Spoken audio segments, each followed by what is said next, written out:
Section 0. Preface to the Golden Bough, Volume 1, Part 1, The Magic Art and the Evolution of Kings, Volume 1, by James Frazer. Preface. When I originally conceived the idea of the work, of which the first part is now laid before the public in a third and enlarged edition, my intention merely was to explain the strange rule of the priesthood or sacred kinship of Neme, and with it the legend of the Golden Bough, immortalized by Virgil, which the voice of antiquity associated with the priesthood. The explanation was suggested to me by some similar rules formerly imposed on kings in southern India, and at first I thought that it might be adequately set forth within the compass of a small volume. But I soon found that in attempting to settle one question I had raised many more. Wider and wider prospects opened out before me, and thus, step by step, I was lured on into far-spreading fields of primitive thought which had been but little explored by my predecessors. Thus the book grew in my hands, and soon the projected essay became in first a ponderous treatise, or rather a series of separate dissertations loosely linked together by a slender thread of connection with my original subject. With each successive edition, these dissertations have grown in number and swollen in bulk by the accretion of fresh materials, till the thread on which they are strung at last threatened to snap under their weight. Accordingly, following the hint of a friendly critic, I decided to resolve my overgrown book into its elements, and to publish separately the various disquisitions of which it is composed. The present volumes, forming the first part of the whole, contain a preliminary inquiry into the principles of magic and the evolution of the sacred kingship in general. They will be followed shortly by a volume which discusses the principles of taboo and their special application to sacred or priestly kings. The remainder of the work will be mainly devoted to the myth and ritual of the dying god. As the subject is large and fruitful, my discussion of it will, for the sake of convenience, be divided into several parts, of which one, dealing with some dying gods of antiquity in Egypt and Western Asia, has already been published under the title of Adonis, Attis, Osiris. But while I have thus sought to dispose my book in its proper form as a collection of essays on a variety of distinct, though related topics, I have at the same time preserved its unity as far as possible by retaining the original title for the whole series of volumes, and by pointing out from time to time the bearing of my general conclusions on the particular problem which furnished the starting point of the inquiry. It seemed to me that this mode of presenting the subject offered some advantages which outweighed certain obvious drawbacks. By discarding the austere form, without, I hope, sacrificing the solid substance of a scientific treatise, I thought to cast my materials into a more artistic mould, and so perhaps to attract readers who might have been repelled by a more strictly logical and systematic arrangement of the facts. Thus I put the mysterious priest of Neme, so to say, in the forefront of the picture, grouping the other sombre figures of the same sort behind him in the background, not certainly because I deemed them of less moment, but because the picturesque natural surroundings of the priest of Neme among the wooded hills of Italy, the very mystery which enshrouds him, and not least the haunting magic of Virgil's verse, all combined to shed a glamour on the tragic figure with the golden bough, which fits him to stand as the centre of a gloomy canvas. But I trust that the high relief into which he has been thrown in my pages will not lead my readers either to overrate his historical importance by comparison with that of some other figures which stand behind him in the shadow, or to attribute to my theory of the part he played a greater degree of probability than it deserves. Even if it should appear that this ancient Italian priest must after all be struck out from the long roll of men who have masqueraded as gods, the single omission would not sensibly invalidate the demonstration which I believe I have given, that human pretenders to divinity have been far commoner and their credulous worshippers far more numerous than had been hitherto suspected. Similarly, should my whole theory of this particular priesthood collapse, and I fully acknowledge the slenderness of the foundations on which it rests, its fall would hardly shake my general conclusions as to the evolution of primitive religion and society, which are founded on large collections of entirely independent and well-authenticated facts. Friends versed in German philosophy has pointed out to me that my views of magic and religion and their relations to each other in history agree to some extent with those of Hegel. The agreement is quite independent, and to me unexpected, for I have never studied the philosopher's writings nor attended to his speculations. As, however, we have arrived at similar results by very different roads, the partial coincidence of our conclusions may perhaps be taken to furnish a certain presumption in favour of their truth. To enable my readers to judge of the extent of the coincidence, I have given in an appendix some extracts from Hegel's lectures on the philosophy of religion. The curious may compare them with my chapter on magic and religion, which was written in ignorance of the views of my illustrious predecessor. With regard to the history of the sacred kingship, which I have outlined in these volumes, I desire to repeat a warning which I have given in the text. While I have shown reason to think that in many communities sacred kings have been developed out of magicians, I am far from supposing that this has been universally true. The causes which have determined the establishment of monarchy have no doubt varied greatly in different countries and at different times. I make no pretence to discuss or even enumerate them all.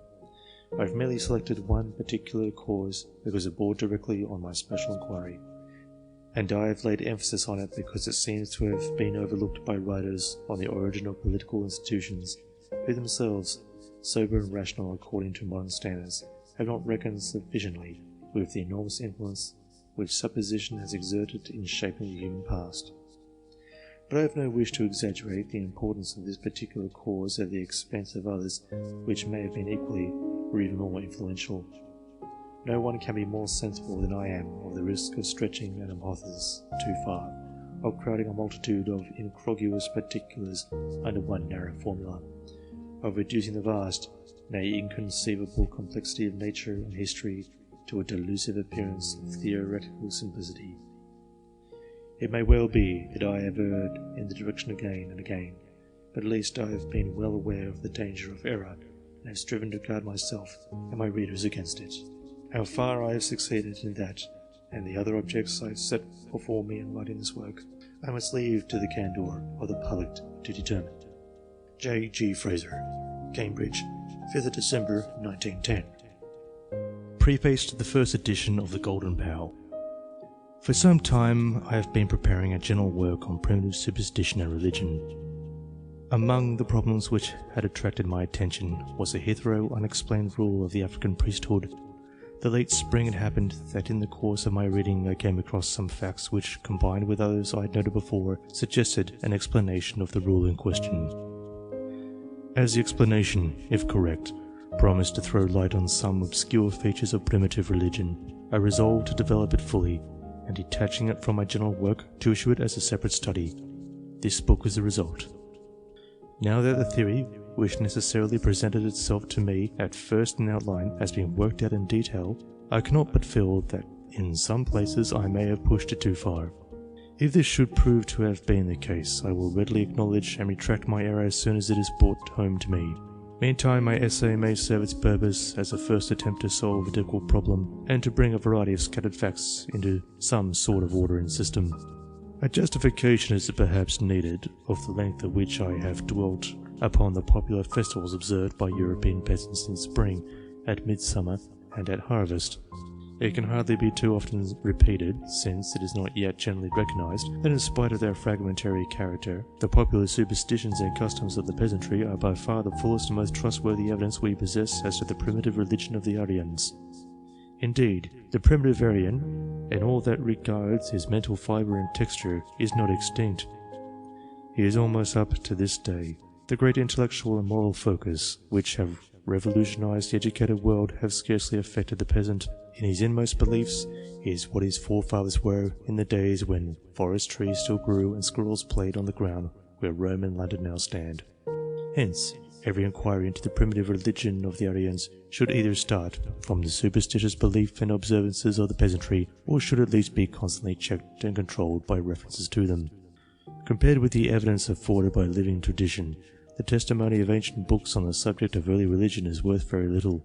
For literature accelerates the advance of thought at a rate which leaves the slow progress of opinion by word of mouth at an immeasurable distance behind.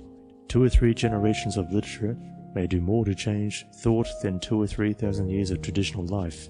But the mass of the people who do not read books remain unaffected by the mental revolution wrought by literature, and so it has come about that in Europe, at the present day, the superstitious beliefs and practices which have been handed down by word of mouth are generally of a far more archaic type than the religion depicted in the most ancient literature of the Aryan race. It is on these grounds that, in discussing the meaning and origin of the ancient Italian priesthood, I have devoted so much attention to the popular customs and superstitions of modern Europe. In this part of my subject, I have made great use of the works of the late W. Mannhardt, without which, indeed, my book can scarcely have been written. Fully recognizing the truth of the principles which I have imperfectly stated, Mannhardt set himself systematically to collect, compare, and explain the living superstitions of the peasantry. On this wild field, the special department which he marked out for himself was the religion of the woodman and the farmer. In other words, the superstitious beliefs and rites connected with trees and cultivated plants by oral inquiry, and by printed questions scattered broadcast over Europe as well as by ransacking the literature of folklore. He collected a mass of evidence, part of which he published in a series of admirable works. But his health, always feeble, broke down before he could complete the comprehensive and really vast scheme which he had planned, and at his too early death much of his precious materials remained unpublished. His manuscripts are now deposited in the University Library at Berlin, and in the interest of the study to which he devoted his life, it is greatly to be desired that they should be examined, and that such portions of them as he has not utilized in his books should be given to the world. Of his published works, most important are, first, 2 tracts, Roggenwolf and Roggenhund, Danzig, 1865, second edition, Danzig, 1866, and Die Corner Domänen, Berlin, 1868. These little works were put forward by him tentatively, in the hope of exciting interest in his inquiries and thereby securing the help of others in pursuing them. But except from a few learned societies, they met with very little attention. Undeterred by the cold reception accorded to his efforts, he worked steadily on, and in 1875 published his chief work, Der Bornkultus der Germanen und Äcker nach Barstam. This was followed in 1877 by Antike Waldan Feldkult. His Mythologische Forschungen, a posthumous work, appeared in 1884. Much as I owe to Mannhardt, I owe still more to my friend Professor W. Robertson Smith. My interest in the early history of society was first excited by the works of Dr. E. B. Taylor, which opened up a mental vista undreamed of by me before. But it is a long step from a lively interest in a subject to a systematic study of it, and that I took this step is due to the influence of my friend W. Robertson Smith. The debt which I owe to the vast stores of his knowledge, the abundance and fertility of his ideas, and his unwearied kindness can scarcely be overestimated. Those who know his writings may, from some, though a very inadequate conception of the extent to which I have been influenced by him, the views of sacrifice set forth in his article, Sacrifice, in the Encyclopaedia Britannica, and further developed in his recent work, The Religion of the Semites, mark a new departure in the historical study of religion. An ample trace of them will be found in this book. Indeed, the central idea of my essay, the conception of the slain god, is derived directly, I believe, from my friend. But it is due to him to add that he is in no way responsible for the general explanation which I have offered of the custom of slaying the god. He has read the greater part of the proofs of circumstances which enhance the kindness, and has made many valuable suggestions which I have usually adopted. But except where he is cited by name, or where the views expressed coincide with those of his published works, he is not to be regarded as necessarily assenting to any of the theories propounded in this book. The works of Professor G. A. Wilken of Leiden have been of great service in directing me to the best original authorities on the Dutch East Indies, a very important field to the ethnologist. To the courtesy of the Reverend Walter Gregor, M.A. of Pitzlego, I am indebted for some interesting communications which will be found acknowledged in their proper places. Mr. Francis Darwin has kindly allowed me to consult him on some botanical questions. The manuscript authorities to which I occasionally refer are answers to a list of ethnological questions which I am circulating. Most of them will, I hope, be published in the Journal of the Anthropological Institute. The drawing of the golden bough which adorns the cover is from the pencil of my friend Professor J. H. Middleton. A constant interest and sympathy which he has shown in the progress of the book have been a great help and encouragement to me in writing it. The index has been carved by Mr. A. Rogers of the University Library, Cambridge. J. G. Frazer, Trinity College, Cambridge, 8th of March, 1890. Preface to the second edition of the Golden Bough. The kind reception accorded by critics and the public to the first edition of the Golden Bough has encouraged me to spare no pains to render the new one more worthy of their approbation. While the original book remains almost entire, it has been greatly expanded by the insertion of much fresh illustrative matter drawn chiefly from further reading, but in part also from previous collections which I had made and still hope to use for another work. Friends and correspondents, some of them personally unknown to me, have kindly aided me in various ways, especially by indicating facts or sources which I had overlooked, and by correcting mistakes into which I had fallen. I thank them all for their help, of which I have often availed myself. Their contributions will be found acknowledged in their proper places, but I owe a special acknowledgment to my friends, the Reverend Lorimer Fison and the Reverend John Roscoe, who have sent me valuable notes on the Fijian and Waganda customs respectively. Most of Mr. Fison's notes, I believe, are incorporated in my book. Of Mr. Roscoe's, only a small selection has been given. Their whole series, embracing a general account of the customs and beliefs of the Waganda, will be published, I hope, in the Journal of the Anthropological Institute. Further, I ought to add that Miss Mary E. B. Howitt has kindly allowed me to make some extracts from a work by her on Australian folklore and legends, which I was privileged to read in manuscript. I have seen no reason to withdraw the explanation of the priesthood of Africa, which forms the central theme of my book. On the contrary, the probability of that explanation appears to me to be greatly strengthened by some important evidence which has come to light since my theory was put forward. Readers of the first edition may remember that I explained the priest of Africa, the king of the wood, as an embodiment of a tree spirit. They inferred from a variety of considerations that at an earlier period one of the priests had probably been slain every year in his character of an incarnate deity.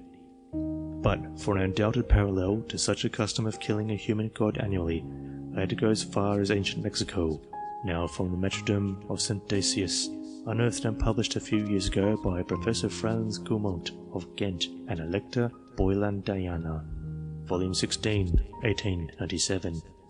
It is practically certain that in ancient Italy itself, a human representative of Saturn, the old god of the seed, was put to death every year at his festival of the Saturnalia, and that though in Rome itself the custom had probably fallen into disuse before the classical era, it still lingered on in remote places, down at least to the 4th century after Christ.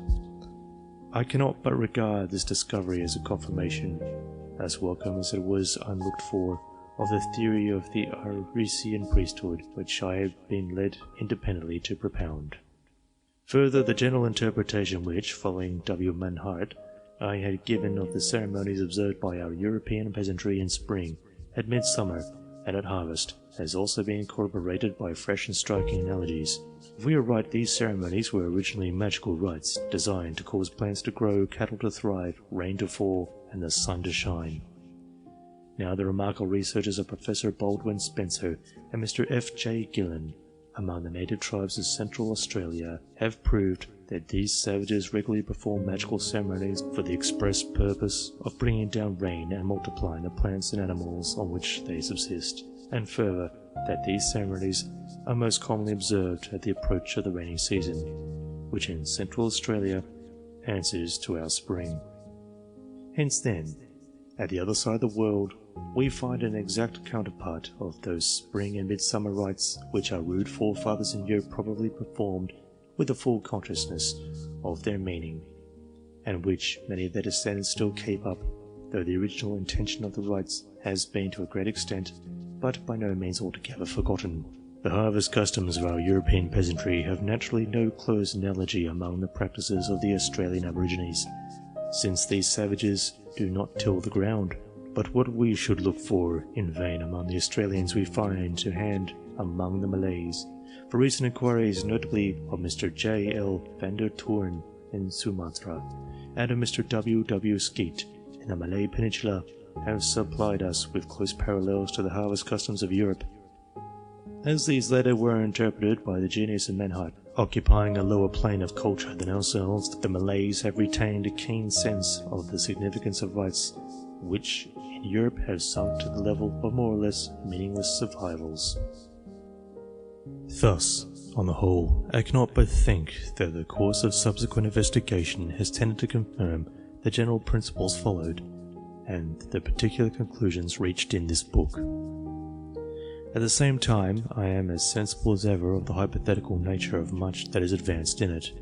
It has been my wish and intention to draw, as sharply as possible, the line of demarcation between my facts and the hypothesis by which I have attempted to colligate them. Hypotheses are necessary but often temporary bridges built to connect isolated facts. If my light bridges should sooner or later break down or be superseded by more solid structures, I hope that my book may still have its utility and its interest as a repertory of facts.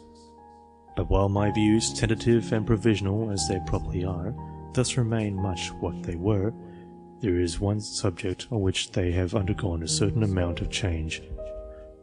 Unless intended, it might be more exact to say that I seem to see clearly now what before was hazy. I meant the relation of magic to religion. When I first wrote this book, I failed, perhaps inexcusably, to define even to myself my notion of religion, hence was disposed to class magic loosely under it as one of its lower forms. I have now sought to remedy this defect by framing as clear a definition of religion as the difficult nature of the subject and my apprehension of it allowed. Hence I have come to agree with Sir A. C. Lyell and Mr. F. B. Jevons in recognizing a fundamental distinction and even opposition of principle between magic and religion. More than that, I believe that in the evolution of thought, magic as representing a lower intellectual stratum has probably everywhere preceded religion. I do not claim any originality for this latter view. It has been already plainly suggested, if not definitively formulated, by Professor H. Oldenburg in his able book De Religion des Veda, and for aught I know it may have been explicitly stated by many others before and since him. I have not collected the opinions of the learned on the subject, but have striven to form my own directly from the facts, and the facts which bespeak the priority of magic over religion are many and weighty. Some of them the reader will find stated in the following pages, but the full force of the evidence can only be appreciated by those who have made a long and patient study of primitive superstition. I venture to think that those who submit to this drudgery will come more and more to the opinion I have indicated. That all my readers should agree either with my definition of religion or with the inferences I have drawn from it is not to be expected. But I would ask those who dissent from my conclusions to make sure that they mean the same thing by religion that I do, for otherwise the difference between us may be more apparent than real. As the scope and purpose of my book have been seriously misconceived by some courteous critics, I desire to repeat in more explicit language what I vainly thought I had made quite clear in my original preface, that this is not a general treatise on primitive superstition, but merely the investigation of one particular and narrowly limited problem, to wit, the rule of the Arisian priesthood, and that accordingly only such general principles are explained and illustrated in the course of it as seems to me to throw light on that special problem. If I had said little or nothing of other principles of equal or even greater importance, it is assuredly not because I undervalued them in comparison with those which I have expounded at some length, but simply because it appeared to me that they did not directly bear on the question I had set myself to answer. No one can well be more sensible than I am of the immense variety and complexity of the forces which have gone towards the building up of religion. No one can recognize more frankly the futility and inherent absurdity of any attempt to explain the whole vast organism as a product of any one simple factor. If I had hit the road touched, I am quite aware, only the fringe of a great subject, fingered only a few of the countless threads that compose the mighty web, is merely because neither my time nor my knowledge has hitherto allowed me to do more. Should I live to complete the works for which I have collected, and am collecting materials, I dare to think that they will clear me of any suspicion of treating the early history of religion from a single narrow point of view. but the future is necessarily uncertain, and at the best many years must elapse before I can execute the full plan which I have traced out for myself. Meanwhile, I am unwilling, by keeping silence to some more of my readers, under the impression that my outlook on so large a subject does not reach beyond the bounds of the present inquiry. This is my reason for noticing the misconceptions to which I have referred. I take leave to add that some part of my larger plan would probably have been completed before now, were it not that out of the 10 years which I have passed since this book was first published, nearly 8 have been spent by me in work of a different kind. There is a misunderstanding of another sort which I feel constrained to set right, but I do so with great reluctance, because it compels me to express a measure of dissent from the revered friend and master to whom I am under the deepest obligations, and who has passed beyond the reach of controversy. In an elaborate and learned essay on sacrifice, l'année sociologique d'Uxayem année 1897-1898, Messrs. H. Hubert and M. Morse have represented my theory of the slain god as intended to supplement and complete Robertson Smith's theory of the derivation of animal sacrifice in general from a totem sacrament. On this I have to say that the two theories are quite independent of each other. I never assented to my friend's theory, and so far as I can remember he never gave me a hint that he assented to mine. My reason for suspending my judgment in regard to his theory was a simple one. At the time when the theory was propounded, and for many years afterwards, I knew of no single indubitable case of a total sacrament, that is, of a custom of killing and eating the totem animal as a solemn rite. It is true that in my totemism, and again in the present work, I noted a few cases, 4 in all, of solemnly killing a sacred animal, which, following Robertson Smith, I regard as properly a totem, but none even of these 4 cases included the eating of the sacred animal by the worshippers, which was an essential part of my friend's theory. In regard to all of them, it was not positively known that the slain animal was a totem.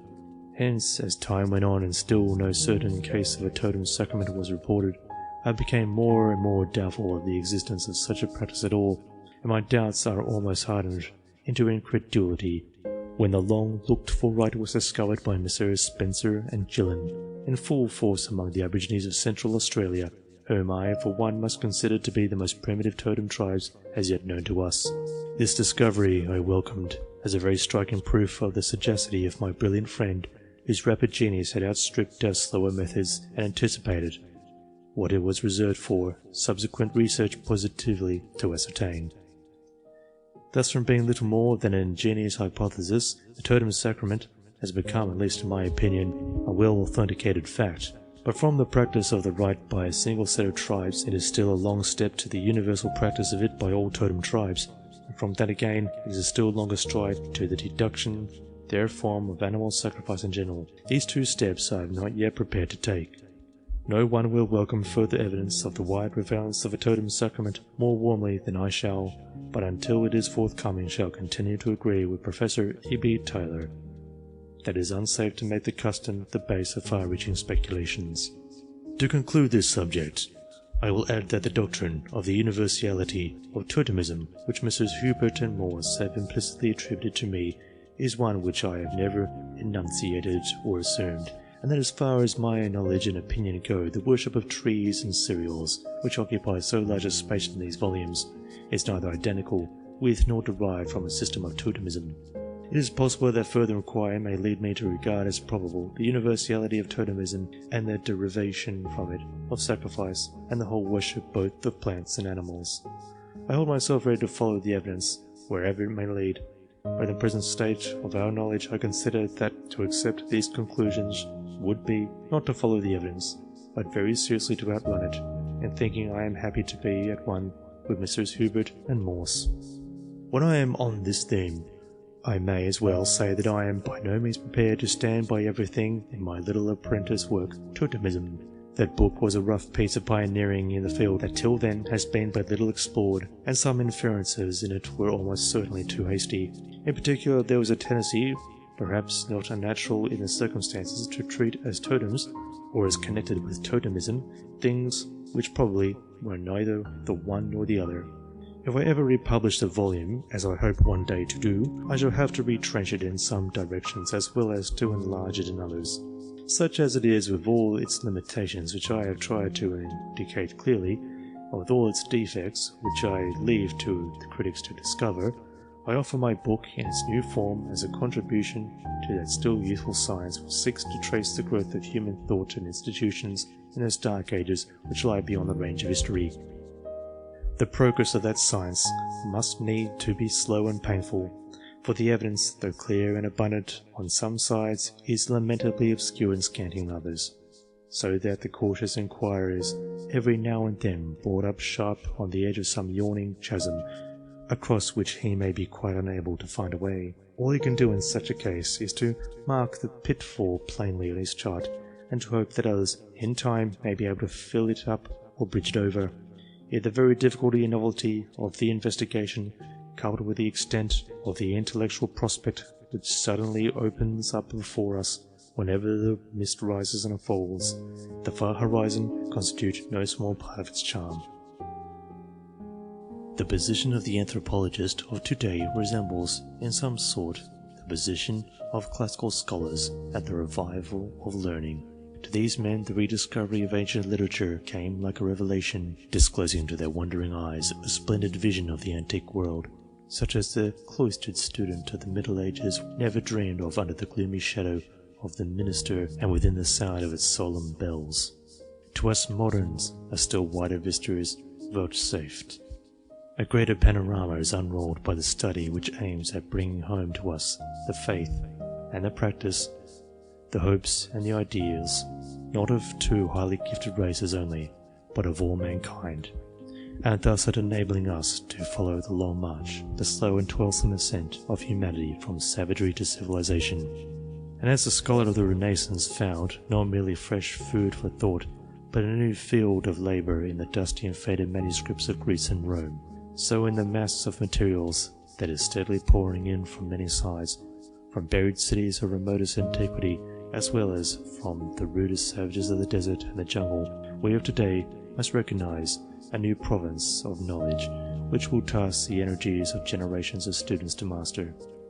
The study is still in its rudiments, and what we do now will have to be done over again and done better with fuller knowledge and deeper insight by those who came after us. To recur to a metaphor which I have already made use of, we of this age are only pioneers hewing lanes and clearing in the forest where others will hereafter sow and reap. But the comparative study of the beliefs and institutions of mankind is fitted to be much more than a means of satisfying an enlightened curiosity and of furnishing materials for the researches of the learned. Well handled, it may become a powerful instrument to expedite progress if it lays bare certain weak spots in the foundations on which modern society is built. If it shews that much, which we are wont to regard as solid, rests on the sands of superstition rather than on the rock of nature, it is indeed a melancholy, and in some respects thankless task to strike at the foundations of beliefs, in which, as in a strong tower, the hopes and aspirations of humanity through long ages have sought a refuge from the storm and stress of life. Yet sooner or later it is inevitable that the battery of the comparative method should breach these venerable walls, mantled over with the ivy and mosses and wild flowers of 1,000 tender and sacred associations. At present we are only dragging the guns into position. They have hardly yet begun to speak. The task of building up into fairer and more enduring forms the old structures so rudely shadowed is reserved for other hands, perhaps for other than happier ages.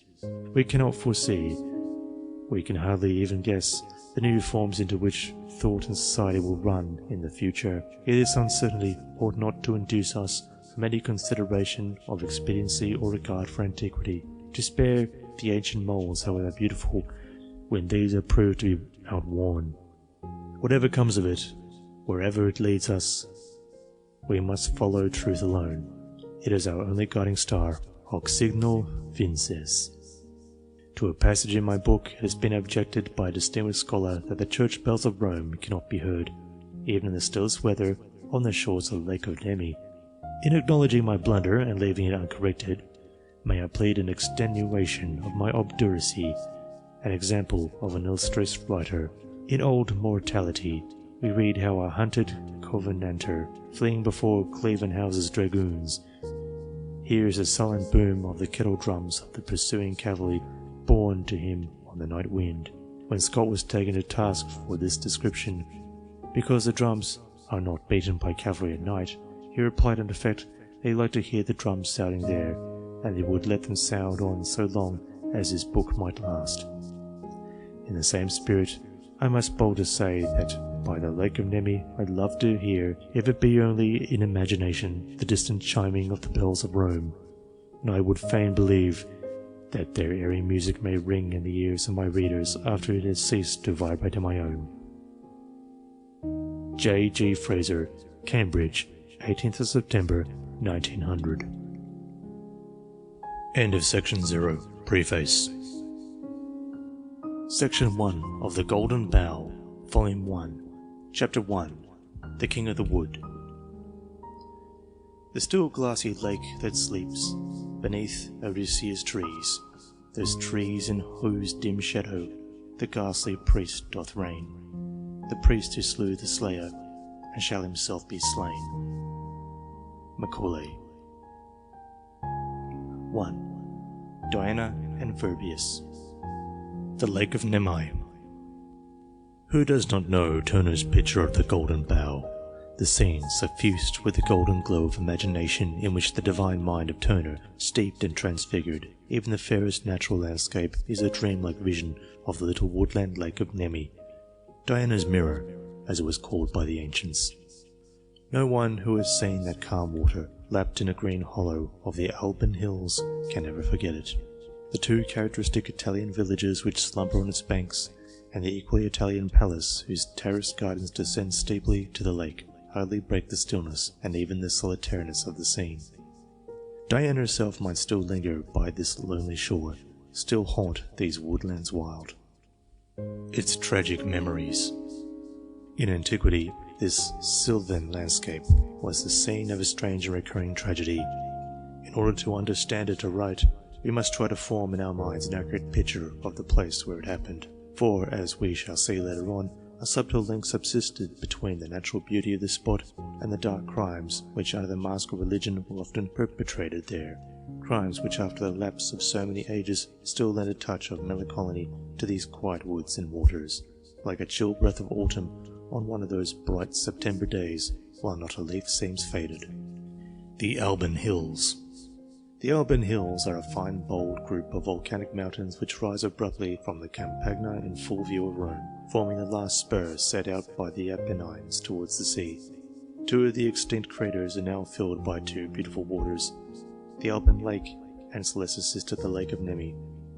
Both lie far below the monastery crown top of Monte Cavo, the summit of the range, but yet so high above the plain that standing on the rim of the larger crater at Castel Gandolfo, where the popes had their summer palace, you look down on the one hand into the Alban Lake, and on the other away across the Campagna to where, on the western horizon, the sea flashes like a broad sheet of burnished gold in the sun. The Sanctuary of Diana Nemorensis. The Lake of Nemi is still, as of old, embowered in woods, where in spring the wildflowers blow as fresh as no doubt they did 2,000 springs ago. It lies so deep down in the old crater that the calm surface of its clear water is seldom ruffled by the wind. On all sides but one, the banks, thickly mantled with luxuriant vegetation, descend steeply to the water's edge. Only on the north a stretch of flat ground intervenes between the lake and the foot of the hills. This was the scene of the tragedy. Here in the very heart of the wooded hills, under the abrupt declivity now crested by the village of Nemi, the sylvan goddess Diana had an old and famous sanctuary, the resort of pilgrims from all parts of Latium. It was known as the sacred grove of Diana Nemorensis, that is, Diana of the wood, or perhaps more exactly, Diana of the woodland glade. Sometimes the lake and grove were called after the nearest town, the lake and grove Aricia. By the town, the modern Aricia, lay 3 miles away at the foot of the mountains, and separated from the lake by a long and steep descent. A spacious terrace or platform contained the sanctuary. On the north and east it was bounded by great retaining walls which cut into the hillsides and served to support them. Semicircular niches sunk in the walls and faced with columns formed a series of chapels, which in modern times have yielded a rich harvest of votive offerings. On the side of the lake, the terrace rested on a mighty wall, over 700 feet long by 30 feet high, built in triangular buttresses like those which we see in front of the piers or bridges to break floating ice. At present, this terrace wall stands back some 100 yards from the lake. In other days, its buttresses may have been lapped by the water. Compared with the extent of the sacred precinct, the temple itself was not large, but its remains proved to have been neatly and solidly built of massive blocks of peperino, and adorned with Doric columns of the same material. Elaborate cornices of marble and friezes of terracotta contributed to the outward splendour of the edifice, which appears to have been further enhanced by tiles of gilt bronze. Wealth and popularity of the shrine. The great wealth and popularity of the sanctuary in antiquity are attested by ancient writers as well as by the remains which have come to light in modern times. In the Civil War, its sacred treasures went to replenish the empty coffers of Octavian, who well understood the useful art of thus securing the divine assistance, if not the divine blessing, for the furtherance of his ends. But we are not told that he treated Diana on this occasion as civilly as his divine uncle Julius Caesar once treated Capitoline Jupiter himself, bowing 3,000 pounds weight of solid gold from the god and scrupulously paying him back in the same weight of gilt copper. However, the sanctuary at Nemi recovered from this drain on its resources, but 2 centuries later, it was still reputed one of the richest in Italy.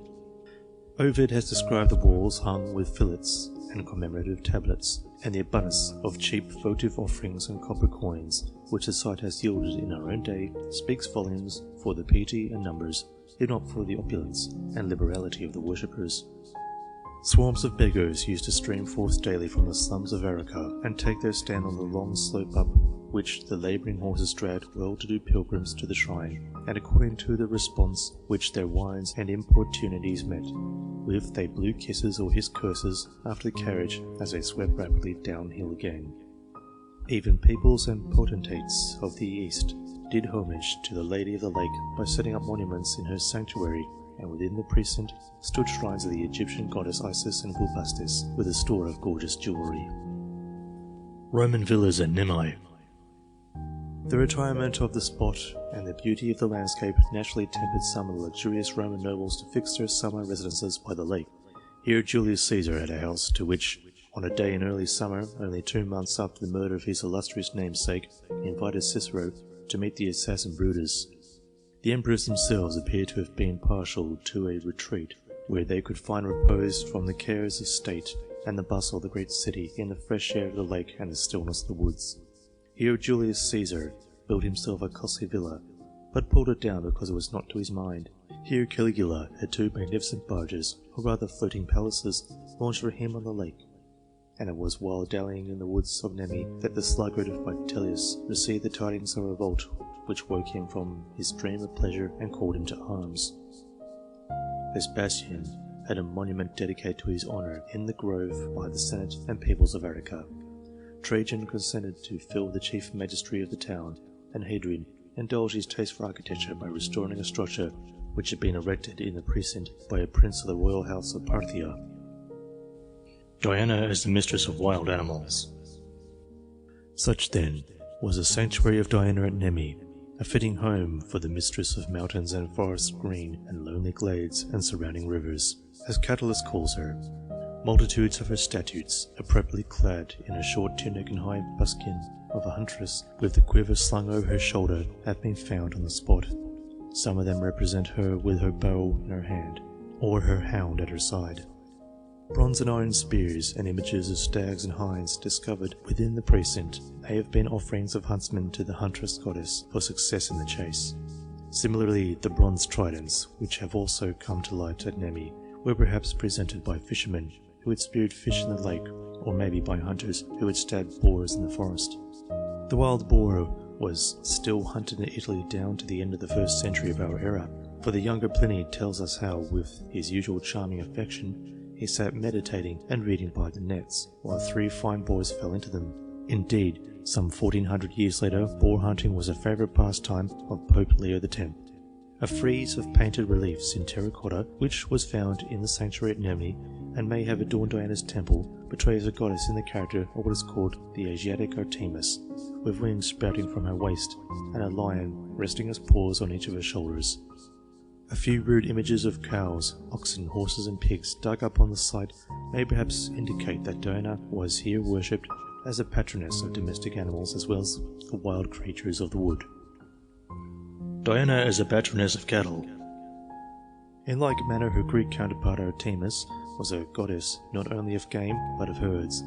Thus, a sanctuary in the highlands of northwest Arcadia between Clotor and Cyanthe owned sacred cattle which were driven off by Italian freebooters on one of their forays. When Xenophon returned from the wars and settled on his estate among the wooded hills and green meadows of the rich valley through which the Alpheus flows past Olympia, he dedicated to Artemis a little temple on the model of her great temple at Ephesus, surrounded it with a grove of all kinds of fruit trees, and endowed it not only with a chase but also with a sacred pasture. The chase abounded in fish and game of all sorts, and the pasture sufficed to rear swine, goats, oxen, and horses. And on her yearly festival, the pious soldiers sacrificed to the goddess a tithe both of the cattle from the sacred pasture and of the game from the sacred chase. Again, the people of Hyampolis in Phocis worshipped Artemis and thought that no cattle throve like those which they dedicated to her. Perhaps the images of cattle found in Diana's prison at Nemi were offered to her by herdsmen to ensure her blessing on their herds. Analogy of St. Leonard in Germany. In Catholic Germany, at the present time, the great patron of cattle, horses and pigs is St. Leonard, and models of cattle, horses and pigs are dedicated to him, sometimes in order to ensure the health and increase of the flocks and herds through the coming year, sometimes in order to obtain the recovery of sick animals. And curiously enough, like Diana of Arica, St. Leonard is also expected to help women in travel and to bless barren wives of offspring. Nor do these points exhaust the analogy between St. Leonard and Diana of Arica. For like the goddess, the saint heals the sick, he is the patron of prisoners, as she was of runaway slaves, and his shrines, like hers, enjoyed the right of asylum. Nemi, an image of Italy in the olden time. So to the last, in spite of a few villas peeping out here and there from among the trees, Nemi seems to have remained in some sense an image of what Italy had been in the far-off days when the land was still sparsely peopled and tribes of savage hunters or wandering herdsmen, when the beechwoods and oakwoods, with their deciduous foliage, reddening in the autumn and bare in winter, had not yet begun, under the hand of man, to yield to the evergreens of the south, the laurel, the olive, the cypress, and the oleander. Still less to those intruders of a later age, which nowadays we are apt to think of as characteristically Italian, the lemon and the orange. Rule of succession to the priesthood of Diana at Nemi. However, it was not merely in its natural surroundings that this ancient shrine of the sylvan goddess continued to be a type or a miniature of the past. Down to the decline of Rome, a custom was observed there which seems to transport us at once from civilization to savagery. In the sacred grove there grew a certain tree round which, at any time of the day, and probably far into the night, a grim figure might be seen to prowl. In his hand he carried a drawn sword, and he kept peering warily about him, as if at every instant he expected to be set upon by an enemy. He was a priest and a murderer, and the man for whom he looked was sooner or later to murder him and hold the priesthood in his stead. Such was the rule of the sanctuary. A candidate for the priesthood could only succeed to office by slaying the priest, and having slain him, he retained office till he was himself slain by a stronger or a craftier. The priest who slew the slayer. The post which he held by his precarious tenure carried with it the title of king, but surely no crowned head ever lay uneasier, or was visited by more evil dreams than his. For year in, year out, in summer and winter, in fair weather and in foul, he had to keep his lonely watch, and whenever he snatched a troubled slumber, it was at the peril of his life. The least relaxation of his vigilance, the smallest abatement of his strength of limb or skill of fence, put him in jeopardy. Grey hairs might seal his death warrant. His eyes probably acquired that restless, watchful look, which among the Eskimos of Bering Strait is still to betray infallibility, the shedder of blood, for with that people revenge is a sacred duty, and the manslayer carries his life in his hand. To gentle and pious pilgrims at the shrine the sight of him might well seem to darken the fair landscape, as when a cloud suddenly blots the sun on a bright day. The dreamy blue of Italian skies, the dappled shade of summer woods, and the sparkle of waves in the sun can have accorded but ill with the stern and sinister figure. Rather we picture to ourselves a scene as it may have been witnessed by a belated wayfarer on one of those wild autumn nights when the dead leaves are falling thick and the winds seem to sing the dirge of the dying year. It is a sombre picture, set to melancholy music, the background of forest showing black and jagged against the lowering and stormy sky, the sight of the wind in the branches, the rustle of the withered leaves underfoot, the lapping of the cold water on the shore, and the foreground pacing to and fro, now in twilight, now in gloom, a dark figure with a glitter of steel at the shoulder whenever the pale moon, riding clear of the cloud rack, peers down at him through the matted boughs. Possibility of explaining the rule of succession by the comparative method. The strange rule of this priesthood has no parallel in classical antiquity and cannot be explained from it. To find an explanation we must go farther afield. No one will probably deny that such a custom savours of a barbarous age, and surviving into imperial times stands out in striking isolation on the polished Italian society of the day, like a primeval rock rising from a smooth-shaven lawn. It is the very rudeness and barbarity of the custom which allows us a hope of explaining it. For recent researches into the early history of man have revealed the essential similarity with which, under many superficial differences, the human mind has elaborated its first crude philosophy of life. Accordingly, if we can show that a barbarous custom like that of the priesthood of Nemi has existed elsewhere, if we can detect the motives which led to its institution, if we can prove that these motives have operated widely, perhaps universally, in human society, producing in varied circumstances a variety of institutions, specifically different but generally alike, if we can show lastly that these very motives, with some of their derivative institutions, were actually at work in classical antiquity, then we may fairly infer that at a remoter age the same motives gave birth to the priesthood of Nemi.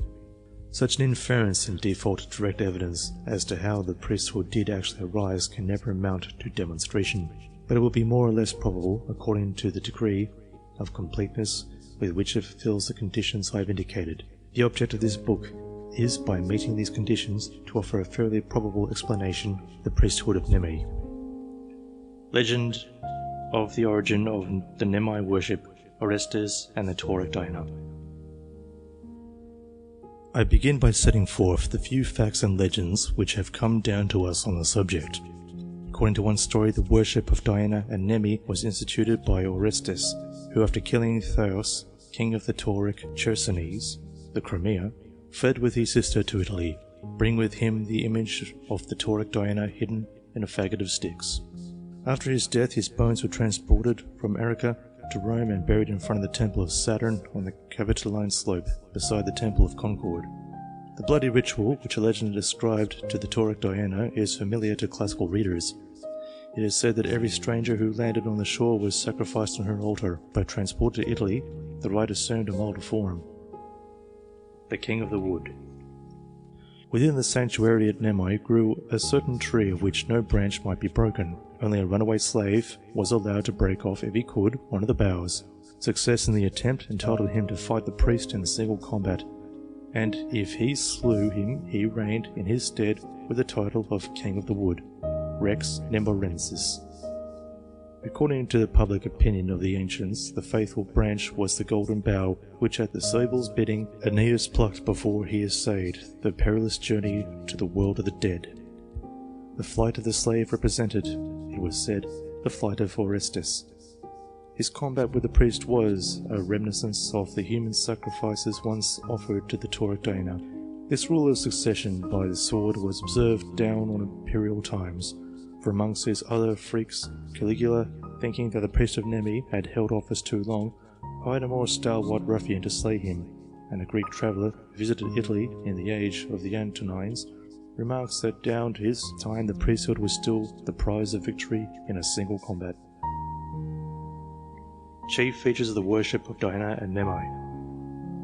Of the worship of Diana at Nemi, some standing features can still be made out.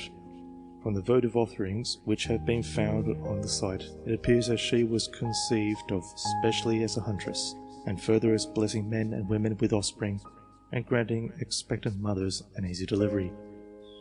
Importance of fire in her ritual. Again, fire seems to have played a foremost part in her ritual, for during her annual festival held on the 13th of August, at the hottest time of the year, her grove shone with a multitude of torches, whose ruddy glare was reflected by the lake. And throughout the length and breadth of Italy the day was kept with holy rites at every domestic hearth.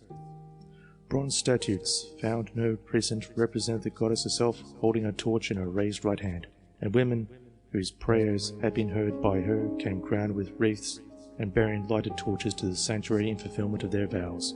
Some one unknown dedicated a perpetually burning lamp in a little shrine at Neme for the safety of the Emperor Claudius and his family. The terracotta lamps which have been discovered in the grove may perhaps have served like a purpose for humbler persons. If so, the analogy of the custom to the Catholic practice of dedicating holy candles in churches would be obvious. Diana as Vesta. Further, the title of Vesta borne by Diana and Neme points clearly to the maintenance of a perpetual holy fire in her sanctuary.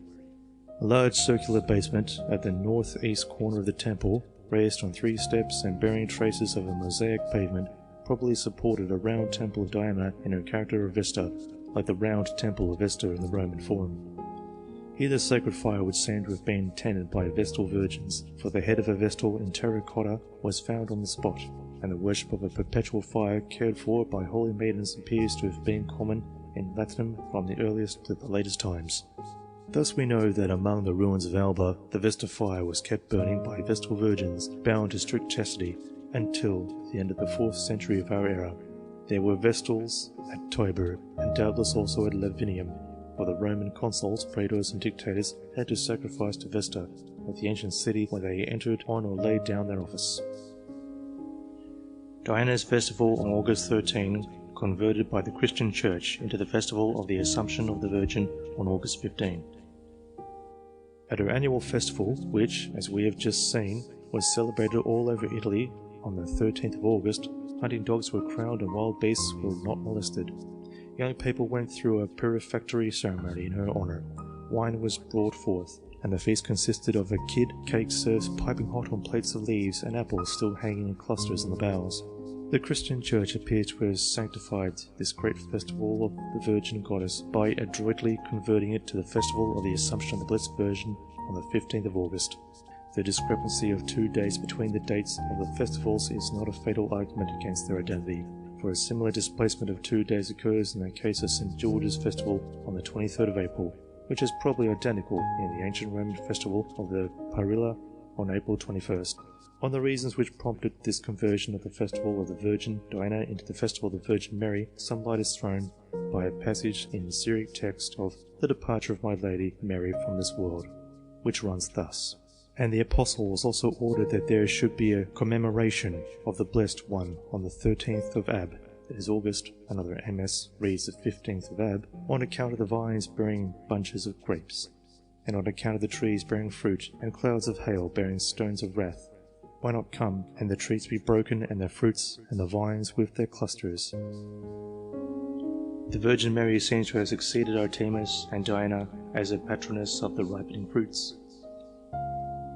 Here the festival of the Assumption of the Virgin is definitely said to have been fixed on the 13th or 15th of August for the sake of protecting the ripening grapes and other fruits. Similarly, in the Arabic text of the apocryphal work on the passing of the Blessed Virgin Mary, which is attributed to the Apostle John, there occurs the following passage: Also a festival in her honour was instituted on the 15th day of the month of Ab, that is August, which is the day of her passing from this world, the day on which the miracles were performed, and the time when the fruits of trees are ripening. Further, in the calendars of the Syrian Church, the 15th of August is repeatedly designated as a festival of the Mother of God for the vines, and to this day in Greece the ripening grapes and other fruits are brought to the churches to be blessed by the priests on the 15th of August. Now we hear of vineyards and plantations dedicated to Artemis, fruits offered to her, and her temple standing in the orchard. Hence, we may conjecture that her Italian sister Diana was also revered as a patroness of vines and fruit trees, and that on the 13th of August, the owners of the vineyards and orchards paid their respects to her at Nemi, along with other classes of the community. We have just seen that wine and apples still hanging on the boughs formed part of the festal cheer on that day. In an ancient fresco found at Ostia, a statue of Diana is depicted in company with a procession of children, some of whom bear clusters of grapes, and in a series of gems the goddess is represented with a branch of fruit in one hand and a cup which is sometimes full of fruit on the other. Catullus too tells us that Diana filled the husbandman's barns with a bounteous harvest. Survival of Diana's festival in Italy, Sicily and Scandinavia. In some parts of Italy and Sicily, the day of the Assumption of the Virgin is still celebrated, like Diana's day of old, with illuminations and bonfires. In many Sicilian parishes, the corn is then brought in sacks to the churches to be blessed, and many persons who have a favour to ask of the Virgin vowed to abstain from one or more kinds of fruit during the first 15 days of August. Even in Scandinavia, a relic of the worship of Diana survived in the custom of blessing the fruits of the earth of every sort, which in Catholic times was annually observed on the festival of the Assumption of the Virgin. The Virgin Mary and the goddess Anatis. There is no intrinsic improbability in the view that for the sake of edification, the Church may have converted a real heathen festival into a nominal Christian one. Similarly, in the Armenian Church, according to the express evidence of the Armenian Fathers of the year 700 and later, the Day of the Virgin was placed on September the 15th, because that was the day of Anahite, the magnificence of whose feast the Christian doctors hoped thereby to transfer to Mary. This Anahite, or Anatis, as the Greeks called her, the Armenian predecessor of the Virgin Mary, was a great Oriental goddess whose worship was exceedingly popular not only in Armenia, but in the adjoining countries. The loose character of her rites is plainly indicated by Strabo, himself a native of these regions. The 13th of August, a harvest festival among the Celts of Gaul. Among the ancient Celts of Gaul, who, to judge by their speech, were near kinsmen of the ancient Latins, the 13th of August appears to have been the day when the harvest was dedicated to the harvest god Rivus.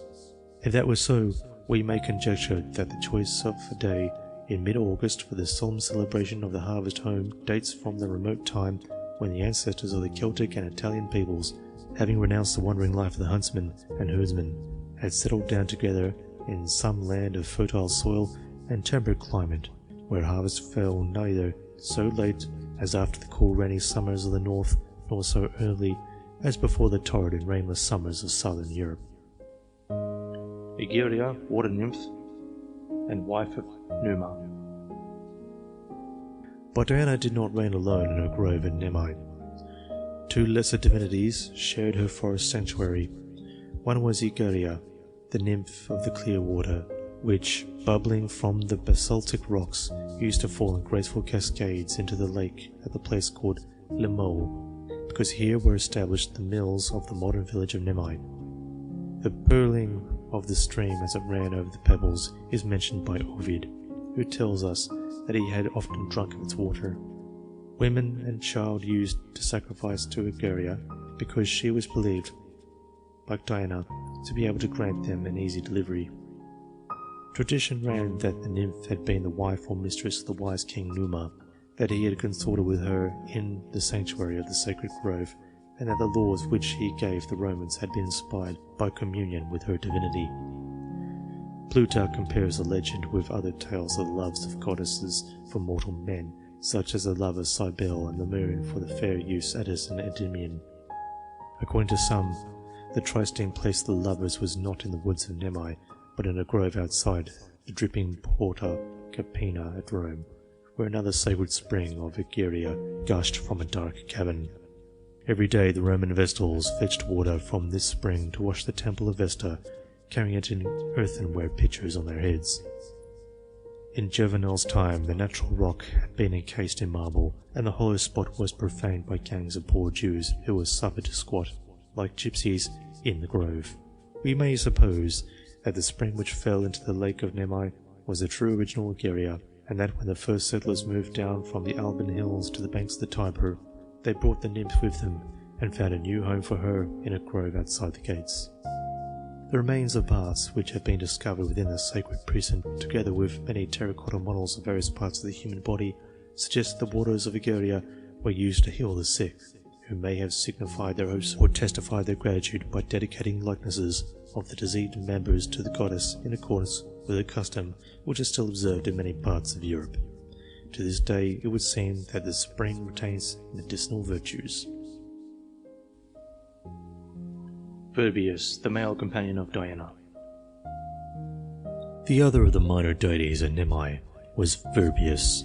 Legend had it that Virbius was a young Greek hero, Hippolytus, chaste and fair, who learned the art of venery from the centaur Chiron, and spent all his days in the greenwood chasing wild beasts with the virgin huntress Artemis, the Greek counterpart of Diana.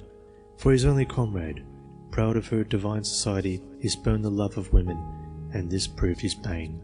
For Aphrodite, stung by his scorn, inspired his stepmother, Phaedra, with love of him, and when he disdained her wicked advances, she falsely accused him to his father Theseus.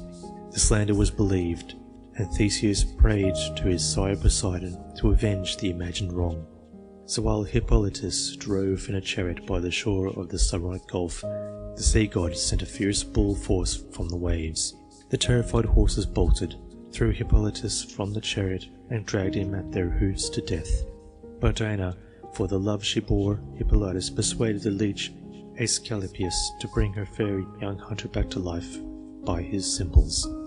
Jupiter, indignant that a mortal man should return from the gates of death, thrust down the manly leech himself to Hades, but Diana did her favourite from the angry god in a thick cloud, disguised his features by adding years to his life, and then bore him far away to the dells of Nemi, where she entrusted him to the nymph Egeria to live there, unknown and solitary, under the name of Virbius, in the depth of the Italian forest.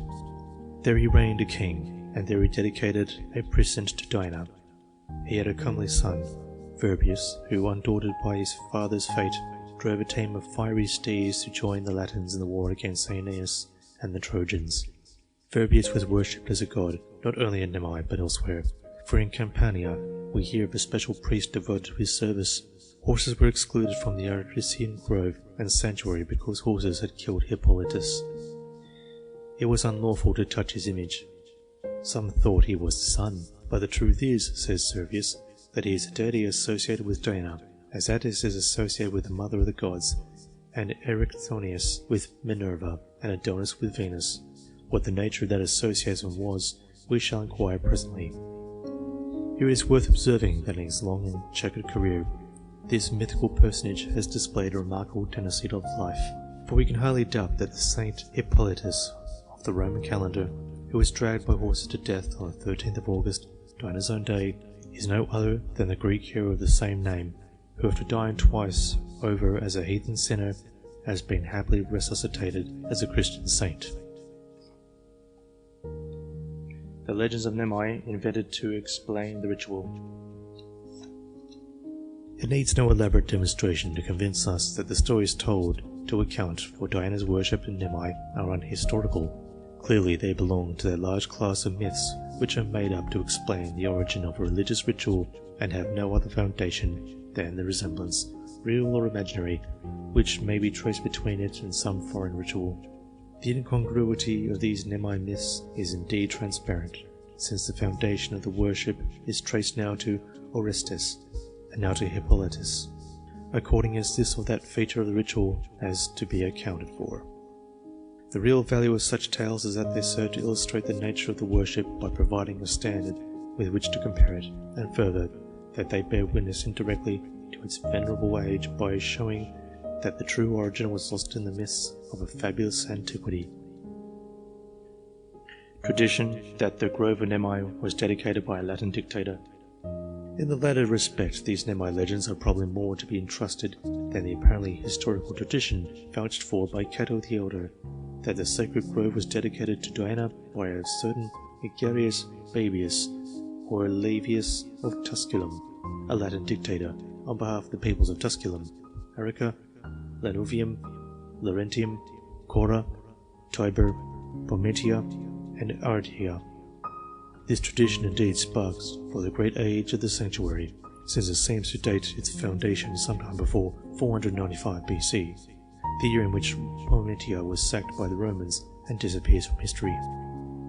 But we cannot suppose that so barbarous a rule as that of the Arician priesthood was deliberately instituted by a league of civilized communities, such as the Latin cities undoubtedly were. It must have been handed down from a time beyond the memory of man, when Italy was still in a far ruder state than any known to us in the historical period.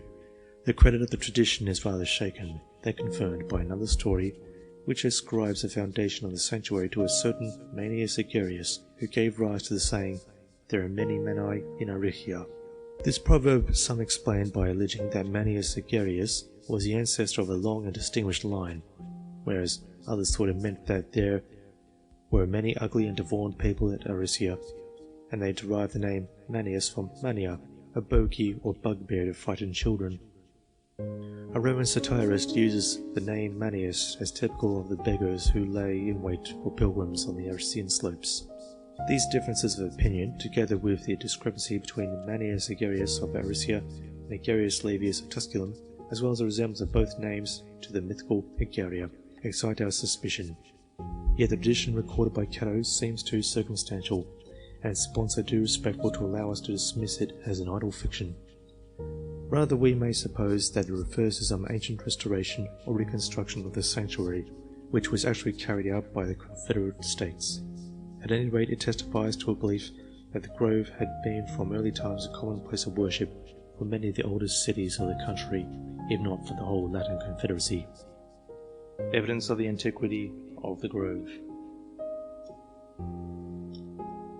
Another argument of antiquity may be drawn from some of the votive offerings found on the spot, such as a sacrificial ladle of bronze bearing Diana's name in archaic Greek letters, and pieces of the oldest kind of Italian money, being merely shapeless bits of copper, unstamped and valued by weight.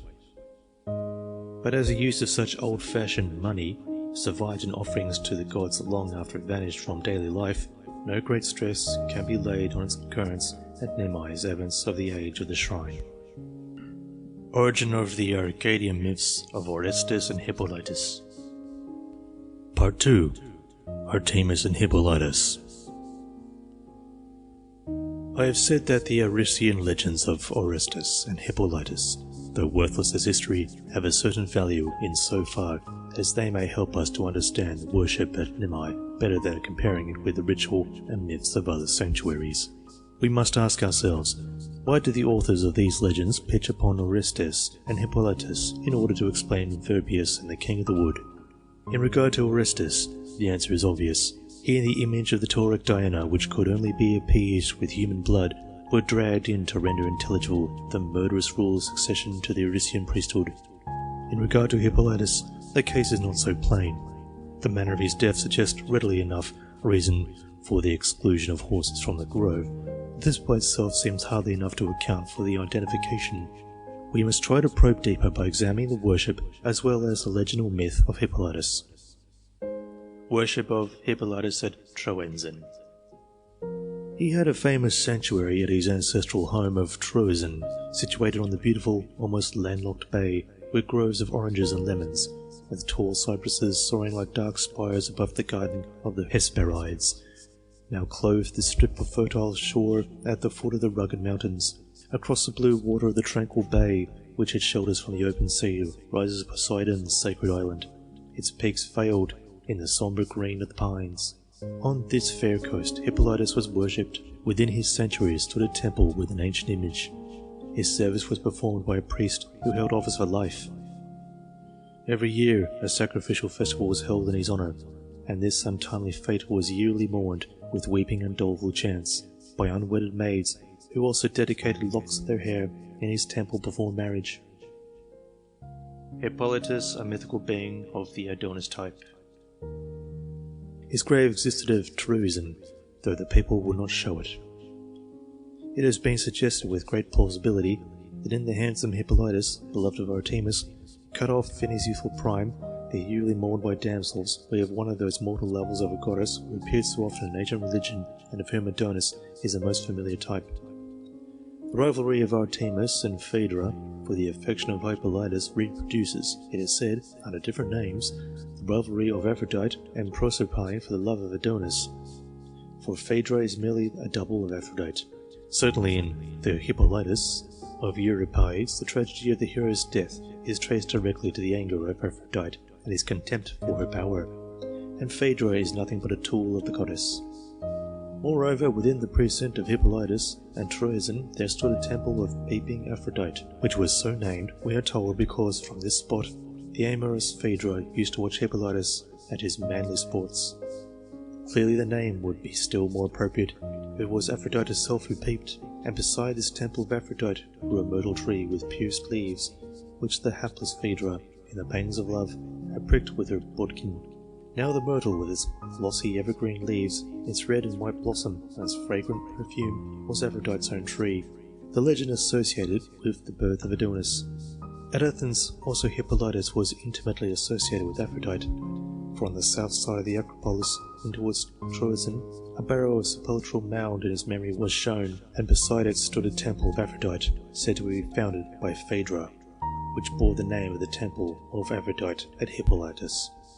The conjunction, both in Troezen and Athens, of his grave with the temple of the goddess of love is significant. Later on we shall meet with mounds in which the lovers of the great Asiatic goddess were said to lie buried. The divine mistresses of Hippolytus associated with oaks. In this view of the relation of Hippolytus to Artemis and Aphrodite's right, it is somewhat remarkable that both his divine mistresses appear to have been associated at Troezen with oaks, for Aphrodite was here worshipped under the title of Ascleria, that is, she of the fruitless oak, and Hippolytus was said to have met his death not far from the sanctuary of Saronian Artemis, that is, Artemis of the hollow oak, for here the wild olive tree was shown in which the reins of his chariot became entangled and so brought him to the ground. Orestes at Troezen. It may not be without significance that Orestes, the other mythical hero of Nemeai, also appears in the legendary history of Troezen. For at Troezen there was a temple of wolfish Artemis, said to have been dedicated by Hippolytus, and in front of the temple stood a sacred stone upon which 9 men, according to the legend, had cleansed Orestes from the guilt of his mother's murder. In the solemn rite they made use of water drawn from the horse's fount, and as late as the 2nd century of our era their descendants dined together on certain set days in a building called the Booth of Orestes. Before the building there grew a laurel tree, which was said to have sprung on the spot where the things used for purifying the matricide were buried. The old traveller Pausanias, to whom we owe so much of our knowledge of ancient Greece, could not learn why Hippolytus dedicated a temple to wolfish Artemis, but he conjectured that it might have been because he extirpated the packs of wolves that used to scour the country. Hippolytus in relation to horses and wolves. Another point in the myth of Hippolytus which deserves attention is the frequent recurrence of horses in it. His name signifies either horse loosed or horse looser. He consecrated 20 horses to Asclepius at Epidaurus. He was killed by horses. The horse's font probably flowed not far from the temple which he built for wolfish Artemis, and the horses were sacred to his grandsire Poseidon, who had an ancient sanctuary in the wooded island across the bay, where the ruins of it may still be seen in the pine forest. Lastly, Hippolytus' sanctuary at Troezen was said to have been founded by Diomed, whose mythical connection both with horses and wolves is attested. For the Veneti, at the head of the Adriatic, were famed for their breed of horses, and they had a sacred grove of Diomed at the spot where many springs burst forth on the foot of a lofty cliff, forming at once the broad and deep river Timavas, the modern Timeo, which flows with a still and tranquil current into the neighbouring sea. Here the Veneti sacrificed a white horse to Diomed, and associated with his grove were 2 others, sacred to Argive Hera and Aetolian Artemis. In these groves wild beasts were reported to lose their ferocity, and deer to herd with wolves. Moreover, the horses of the district, famed for their speed, were said to have been branded with the mark of a wolf. Thus Hippolytus was associated with the horse in many ways, and this association may have been used to explain more features of the Erusian ritual than the mere exclusion of the animal from the sacred grove. To this point we shall return later on. Whether his relation to wolves was also invoked to account for any other aspect of the worship of Nemi, we cannot say, since the wolf plays no part in the scanty notices of that worship which have come down to us. But doubtless, as one of the wild creatures of the wood, the beast would be under the special care of Diana. Hair offered before marriage to Hippolytus and others. The custom observed by Trozanian girls of offering tresses of their hair to Hippolytus before their wedding brings him into a relation with marriage, which at first sight seems out of keeping with his reputation as a confirmed bachelor. According to Lucian, youths as well as maidens at Troezen were forbidden to wed till they had shorn their hair in honour of Hippolytus, and we gather from the context that it was their first beard which the young men thus pulled. However we may explain it, a custom of this sort appears to have prevailed widely both in Greece and the East. Plutarch tells us that formerly it was the wont of boys at puberty to go to Delphi and offer of their hair to Apollo. Theseus, the father of Hippolytus, complied with the custom, which lasted down into historical times. Argive maidens, grown to womanhood, dedicated their tresses to Athena before marriage. On the same occasion, Megarian girls poured libations and laid clippings of their hair on the tomb of the maiden Iphino. At the entrance of the temple of Artemis in Delos, the grave of two maidens was shown under an olive tree. It was said that long ago they had come as pilgrims from a far northern land with offerings to Apollo, and dying in the sacred isle were buried there. The Delian virgins, before marriage, used to cut off a lock of their hair, wind it on a spindle, and lay it on the maiden's grave. Young men did the same, except that they twisted it down of their first beard round a wisp of grass or a green shoot. In some places it was Artemis who received the offering of a maiden's hair before marriage. At Panamara, in Caria, men dedicated locks of their hair in the temple of Zeus. The locks were enclosed in little stone boxes, some of them fitted with a marble little shutter, and the name of the dedicator was engraved on a square sinking in the stone, together with the name of the priest for the time being. Many of these inscribed boxes have been found of late years on the spot. None of them bear the names of women. Some of them are inscribed with the names of a father and sons. All the dedications are to Zeus alone, though Hera was also worshipped with him at Panamara. At Hierapolis, on the Euphrates, youths offered of their beards and girls of their tresses to the great Syrian goddess, and left the shorn hair in caskets of gold or silver, inscribed with their names, and nailed to the walls of the temple. The custom of dedicating the first beard seems to have been common at Rome under the Empire. Thus Nero consecrated his first beard in a golden box, studded with costly pearls on the capital. Such offerings intended to communicate strength and fertility, Egyptian practice. Some light is perhaps thrown on the meaning of these practices by two ancient Oriental customs, the one Egyptian, the other Phoenician. When Egyptian boys and girls had received from sickness, their parents used to shave the children's heads, weigh the hair against gold or silver, and give the precious metal to the keepers of the sacred beasts, who brought food with it for the animals according to their tastes. These tastes varied with the nature of the beast, and the beast varied with the district. Where hawks were worshipped, the keepers chopped up flesh, and calling the birds in a loud voice, flung the goblets up into the air, till the hawks stooped and caught them. Where cats, or ichneumons, or fish were the local deities, the keepers crumbled bread in milk and set it before them, or threw it into the Nile.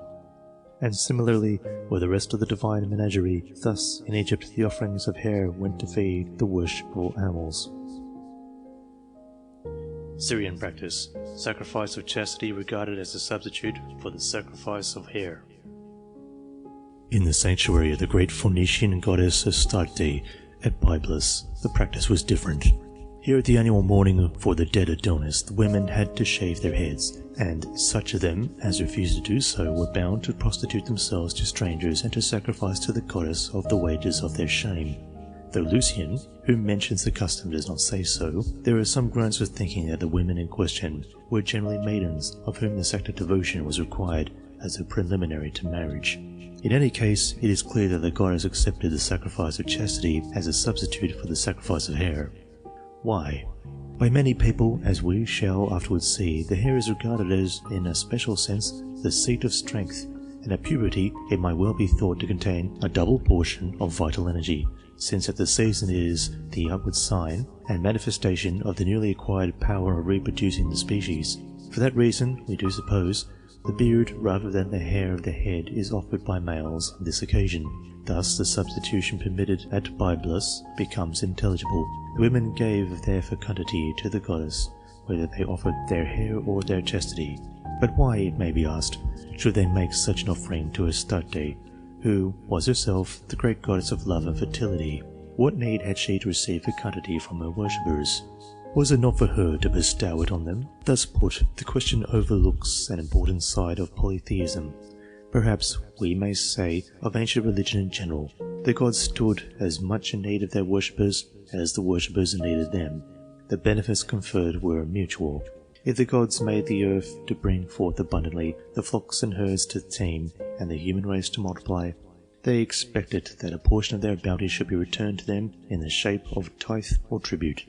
On this tithe, indeed, they subsisted, and without it they would starve. Their divine bellies had to be filled, and their divine reproductive energies to be recruited. Hence men had to give of their meat and drink to them, and to sacrifice for their benefit what is most manly in man and womanly in woman. Sacrifices of the latter kind have too often been overlooked or misunderstood by the historians of religion. Other examples of them will meet us in the course of our inquiry. At the same time, it may well be that the women who offered their hair to Astarte hoped to benefit through the sympathetic connection which they thus established between themselves and the goddess. They may in fact have expected to fecundate themselves by contact with the divine source of fecundity, and it is probable that a similar motive underlay the sacrifice of chastity as well as the sacrifice of hair. Hair offered to rivers as sources of fertility. If the sacrifice of hair, especially of hair at puberty, is sometimes intended to strengthen the divine beings to whom it is offered by feeding or fertilizing them, we can the better understood not only the common practice of offering hair to the shadowy dead, but also the Greek usage of shearing it for rivers, as the Arcadian boys of Phigalia did for the stream that runs in the depths of the tremendous woody glen below the city. For next perhaps the rain and sunshine. Nothing in nature so obviously contributes to fertilize the country as its rivers. Again, this view may set in a clearer light the custom of the Delian youths and maidens, who offered their hair on the maiden's tomb under the olive tree. Delos and Delphi as centers of fertilization and of fire. For at Delos, as at Delphi, one of Apollo's many functions was to make the crops grow and to fill the husbandman's barns. At the time of harvest, tithe offerings poured in to him from every side in the form of ripe sheaves, or, what was perhaps still more acceptable, golden models of them, which went by the name of the Golden Summer, the festival of which these first fruits were dedicated, and 7th of the harvest month, Thargelion, corresponding to the 24th and 25th of May, for these were the birthdays of Artemis and Apollo respectively. In Hesiod's day, the corn reaping began at the morning rising of the Pleiades, which then answered to our 9th of May, and in Greece the wheat is still ripe about that time. In return for these offerings, the gods sent about a sacred new fire from both his great sanctuaries at Delos and Delphi, thus radiating from them, as from central suns, the divine blessings of heat and light. A ship brought the new fire every year from Delos to Lemnos, the sacred island of the fire god Hephaestus, where all fires were put out before its arrival, to be afterwards rekindled at the pure flame. The fetching of the new fire from Delphi to Athens appears to have been a ceremony of great solemnity and pomp. All the chief Athenian magistrates repaired to Delphi for the purpose. The holy fire blazed was smoulded in a sacred tripod borne on a chariot and tended by a woman who was called the fire-bearer. Soldiers, both horse and foot, escorted it. Magistrates, priests, and heralds accompanied it, and the procession moved to the music of trumpet and fife. We do not know on what occasion the fire was thus solemnly sent from Delphi to Athens, but we may conjecture that it was when the Pytheists at Athens, watching from the hearth the lightning Zeus, saw lightning flash over Harma on Mount Parnes, for then they sent a sacrifice to Delphi, and may have received the fire in return. After the great defeat of the Persians, At Plataea, the people of that city extinguished all the fires in the country, deeming them defiled by the presence of the barbarians. Having done so, they relit them at a pure new fire fetched by a runner from the altar of the common hearth at Delphi.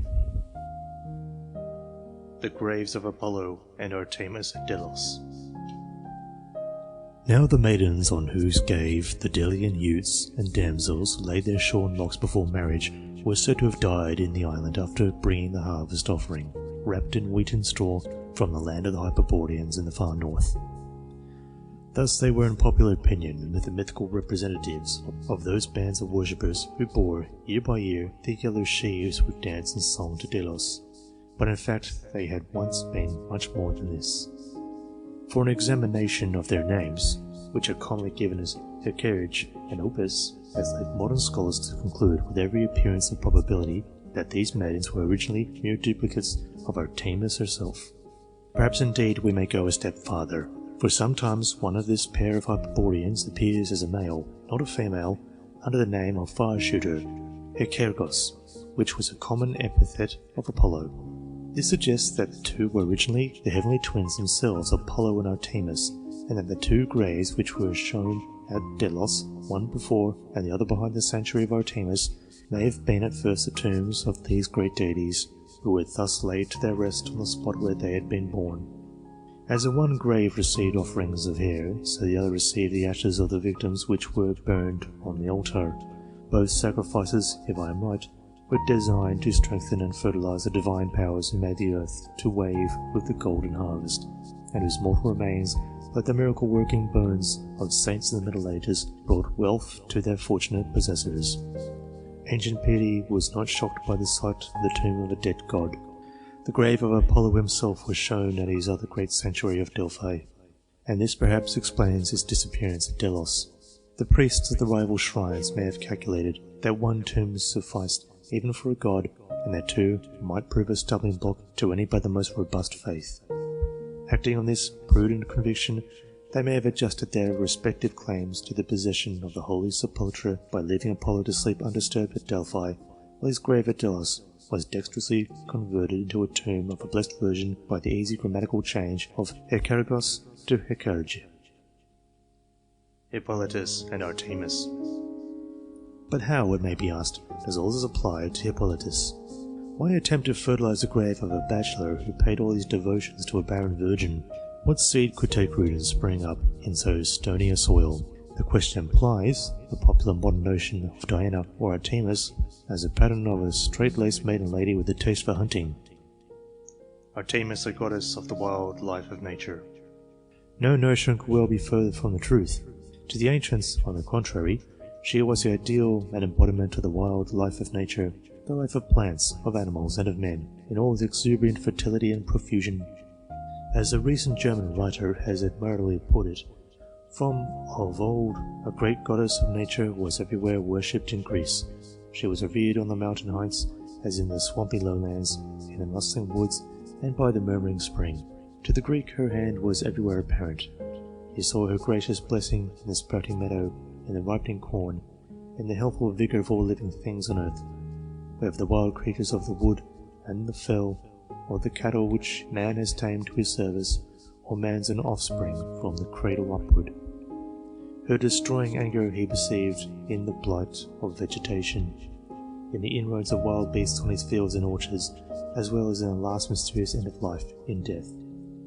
No empty personification like the earth conceived as a goddess was this deity, for such abstractions are foreign to every primitive religion. She was an all-embracing power of nature, everywhere the object of a similar faith. However, her names differed with the place in which she was believed to abide, with the emphasis laid on her gloomy or kindly spirit, or with the particular side of her energy, which was specially revered. And as the Greek divided everything in animated nature into male and female, he could not imagine this female power of nature without her male counterpart. Artemis not originally regarded as a virgin.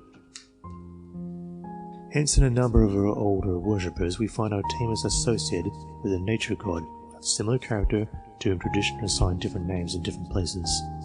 In Laconia, for instance, she was mated with the old Peloponnesian god Carneosis. In Arcadia, more than once with Poseidon, elsewhere with Zeus, Apollo, Dionysus, and so on. The truth is that the word Parthenos applied to Artemis, which we commonly translate virgin, means no more than an unmarried woman, and in early days the two things were by no means the same. With the growth of a purer morality among men, a stricter code of ethics is imposed by them upon their gods. The stories of the cruelty, deceit, and lust for these divine beings are glossed slightly over or flatly rejected as blasphemies, and the old ruffians are set to guard the laws which before they broke.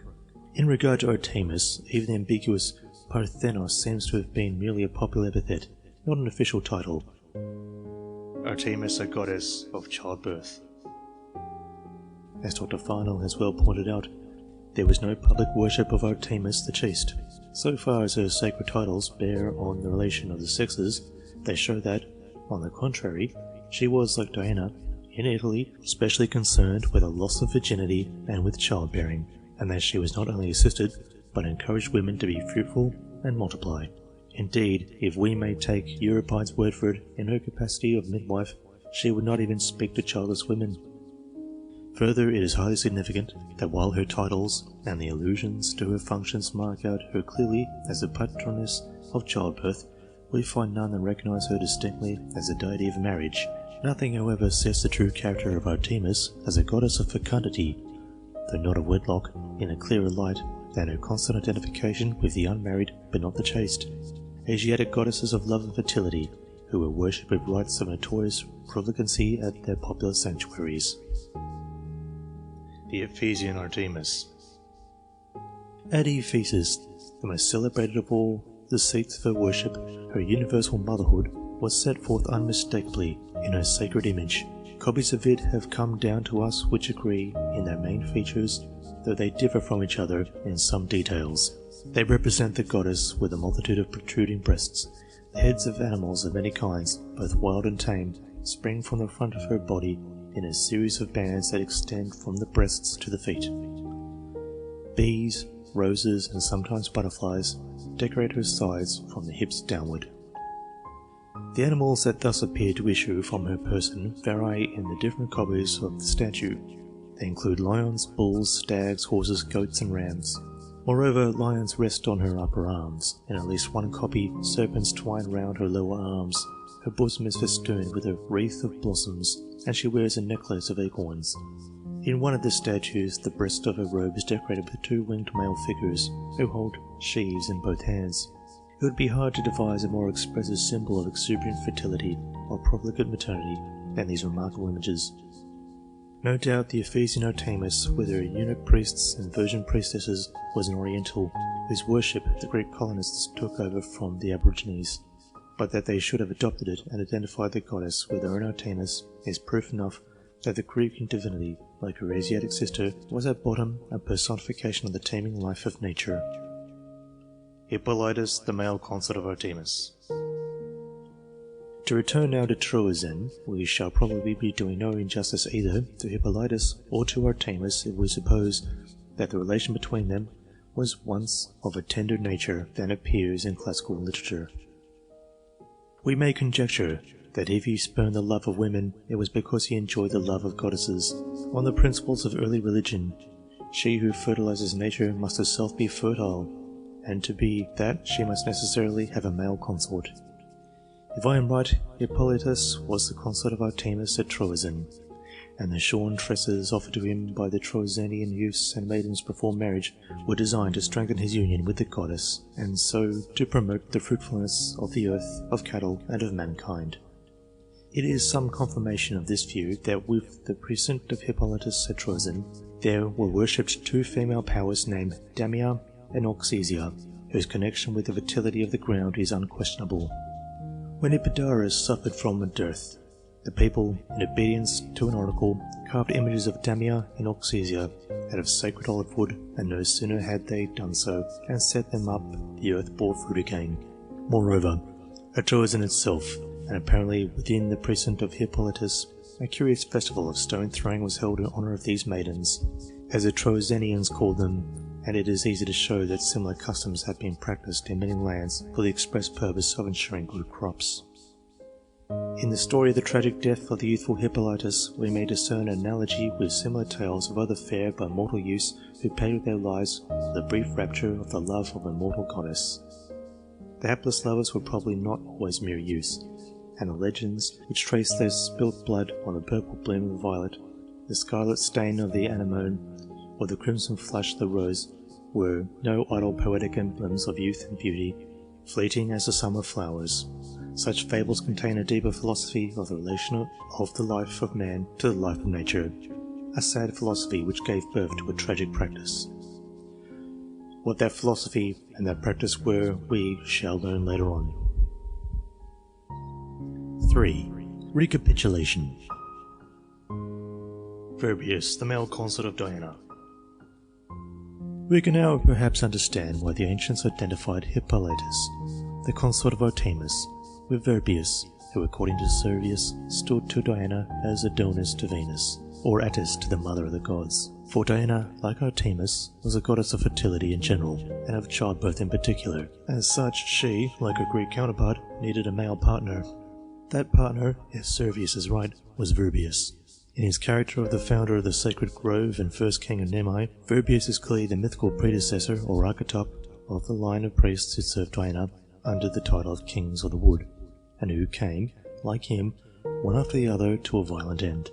It is natural, therefore, to conjecture that they stood to the goddess of the grove in the same relation in which Virbius stood to her. In short, that the mortal king of the wood had for his queen the woodland Diana herself. If the sacred tree which he guarded with his life was supposed, as seems probable, to be her special embodiment, her priest may not only have worshipped it as his goddess, but embraced it as his wife. There is at least nothing absurd in the supposition, since even in the time of Pliny, a noble Roman used thus to treat a beautiful beech tree in another sacred grove of Diana on the Alban hills. He embraced it, he kissed it, as he lay under its shadow. He poured wine on its trunk. Apparently he took the tree for the goddess. The custom of physically marrying men and women to trees is still practiced in India and other parts of the East. Why should it not have obtained in ancient Latium? Summary of results.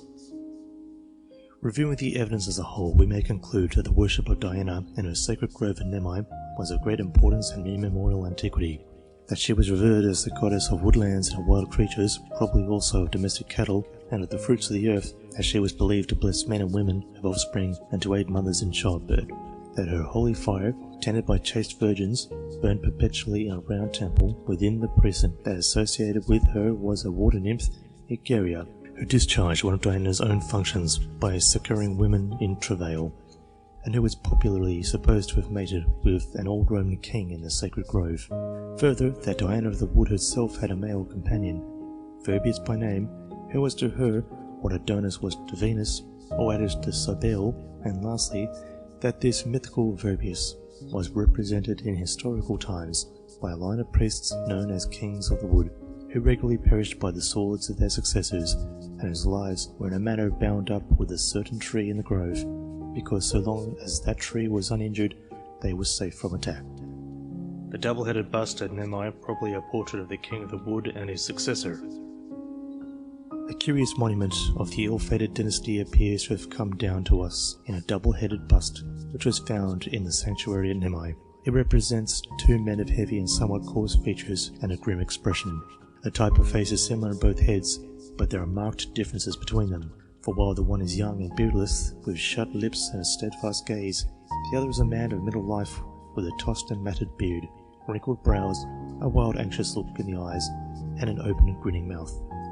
But perhaps the most singular thing about the two heads are the leaves with scalloped edges which are plastered, so to say, on the necks of both busts, and apparently also into the eyes of the younger figure. The leaves have been interpreted as oak leaves, and this interpretation, which is not free from doubt, is confirmed by the resemblance of an oak leaf, which the moustache of the older figure clearly presents when viewed in profile. Various explanations of this remarkable monument have been proposed, but the most probable theory appears to be that the older figure represents the priest of Nemi, the King of the Wood, in possession, while the other face is that of his youthful adversary and possible successor. This theory would explain the coarse, heavy type of both faces, which is neither Greek nor Roman, but apparently barbarian. For as the priest of Nemai had always to be a runaway slave, he would commonly be a member of an alien and barbarous race. Further, it would explain the striking contrast between the set, determined gaze of the younger man and the haggard, scarred look of the other. On the one face we seem to read the resolution to kill, on the other, the fear to die. Lastly, it would explain very simply the leaves that cling like cerements to the necks and breasts of both, for we shall see later on that the priest was probably regarded as an embodiment of the tree which he guarded. Human representatives of tree spirits are most naturally draped in the foliage of the tree which they personate. Hence the leaves on the two heads are indeed oak leaves, as they have been thought to be. We should have to conclude that the tree which the king of the wood guarded and personated was an oak. There are indebted reasons for holding that this was so, but the consideration of them must be deferred for the present. A wide survey required to solve the problem of Nemai. Clearly, these conclusions do not of themselves suffice to explain the peculiar rule of succession to the priesthood, but perhaps the survey of a wider field may lead us to think that they contain, in germ, the solution of the problem. To that wider survey we must now address ourselves. It will be long and laborious, but may possess something of the interest and charm of a voyage of discovery, in which we shall visit many strange foreign lands, with strange foreign peoples and still stranger customs. The wind is in the shrouds. We shake our sails to it, and leave the coasts of Italy behind us for a time. End of Section 1. Section 2. Chapter 2. Priestly Kings. The two questions to be answered. The questions which we have set ourselves to answer are mainly two. First, why had Diana's priest at Nemai, the king of the wood, to slay his predecessor? Second, why before doing so had he to pluck the branch of a certain tree which the public opinion of the ancients identified with Virgil's golden bough? The two questions are to some extent distinct, and it will be convenient to consider them separately.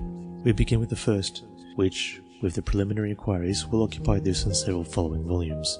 In the last part of the book, I shall suggest an answer to the second question. The first point on which we fasten is the priest's title. Why was he called the King of the Wood? Why was his office spoken of as a kingdom? Priestly kings in ancient Italy and Greece. The union of a royal title with priestly duties was common in ancient Italy and Greece. At Rome and in other cities of Latium, there was a priest called the sacrificial king, or king of the sacred rites, and his wife bore the title of queen of the sacred rites. In Republican Athens, the second annual magistrate of the state was called the king and his wife the queen. The functions of both were religious. For example, the king superintended the celebration of the Eleusinian mysteries, the Lenaean festival of Dionysus, and the torch races which were held at several of the great Athenian festivals. Moreover, he presided at the curious trials of animals and inanimate objects which had caused the death of a human being. To him, in short, were assigned, in the words of Plato, the most solemn and most truly ancestral rites of the ancestral sacrifices. Many other Greek democracies had titular kings whose duties, so far as they are known, seem to have been priestly, and to have centered round the common hearth of the state. For example, in Kos, the king sacrificed to Hestia, the goddess of the hearth, the equivalent of the Italian Vesta, and he received the hide of one leg of the victim as his prerequisite. In Mytilene, the kings, of whom there were several, invited to banquets at the common hearth those guests whom the state delighted to honour. In Chios, if any herdsman or shepherd drove his cows, his sheep, or his swine to pasture in a sacred grove, the first person who witnessed the transgression was bound to denounce the transgressor to the kings, under pain of incurring the wrath of the god, and what was perhaps even worse, of having to pay a fine to the offended deity. In the same island, the king was charged with the duty of pronouncing the public curses, a spiritual weapon of which much use was made by the ancients. Every 8th year the king at Delphi took part in a quaint ceremony. He sat in public distributing barley meal and pulse to all who chose to apply for the bounty, whether citizens or strangers. Then an image of a girl was brought to him, and he slapped it with his shoe. After that, the president of the Thyiades, a college of women devoted to the orgiastic worship of Bacchus, carried away the image to a ravine, and there buried it with a rope round its neck. The ceremony was said to be an expiation for the death of a girl who, in a time of famine, had been publicly buffeted by the king and, smarting under the insult, had hanged herself. In some cities, such as Megara, Agostina, and Pege, the kingship was in annual office, and the 3 years were dated by the king's names. The people of Priene appointed a young man king for the purpose of sacrificing a bull to Poseidon at the Pannonian festival. Some Greek states had several of these titular kings who held office simultaneously. Traditional origin of these priestly kings. At Rome, the tradition was that the sacrificial king had been appointed after the abolition of the monarchy in order to offer the sacrifices which before had been offered by the kings. A similar view as to the origin of the priestly kings appears to have prevailed in Greece. In itself, the opinion is not improbable, as it is borne out by the example of Sparta, almost the only purely Greek state which retained the kingly form of government in historical times. For in Sparta, all state sacrifices were offered by the kings as descendants of the god. One of the 2 Spartan kings held the priesthood of Zeus, Lacedaemon, the other the priesthood of heavenly Zeus. Sometimes the descendants of the old kings were allowed to retain this shadowy royalty after the real power had departed from them. Thus at Ephesus, the descendants of the Ionian kings who traced their pedigree to Codus of Athens kept the title of king, and certain privileges such as the right to occupy a seat of honour at the games, to wear a purple robe and carry a staff instead of a sceptre, and to preside at the rites of Eleusinian Demeter. So at Cyrene, when the monarchy was abolished, the deposed King Betis was assigned certain domains and allowed to retain some priestly functions.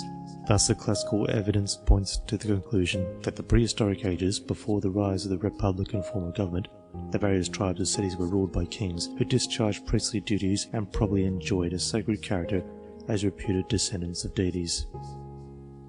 Priestly kings in various parts of the world. This combination of priestly functions with royal authority is familiar to everyone. Asia Minor, for example, was the seat of various great religious capitals peopled by thousands of sacred slaves and ruled by pontiffs who wielded at once temporal and spiritual authority over the popes of medieval Rome. Such priest-ridden cities were Zella and Pessinus. Teutonic kings again in the old heathen days seem to have stood in the position and to have exercised the powers of high priests. The emperors of China offer public sacrifices, the details of which are regulated by the ritual books. The king of Madagascar was high priest of the realm. At the great festival of the New Year, when a bullock was sacrificed for the good of the kingdom, the king stood over the sacrifice to offer prayer and thanksgiving, while his attendants slaughtered the animal. In the monarchical states which still maintain their independence among the Gallas of Eastern Africa, the king sacrifices on the mountain tops and regulates the immolation of human victims, and the dim light of tradition reveals a similar union of temporal and spiritual power of royal and priestly duties.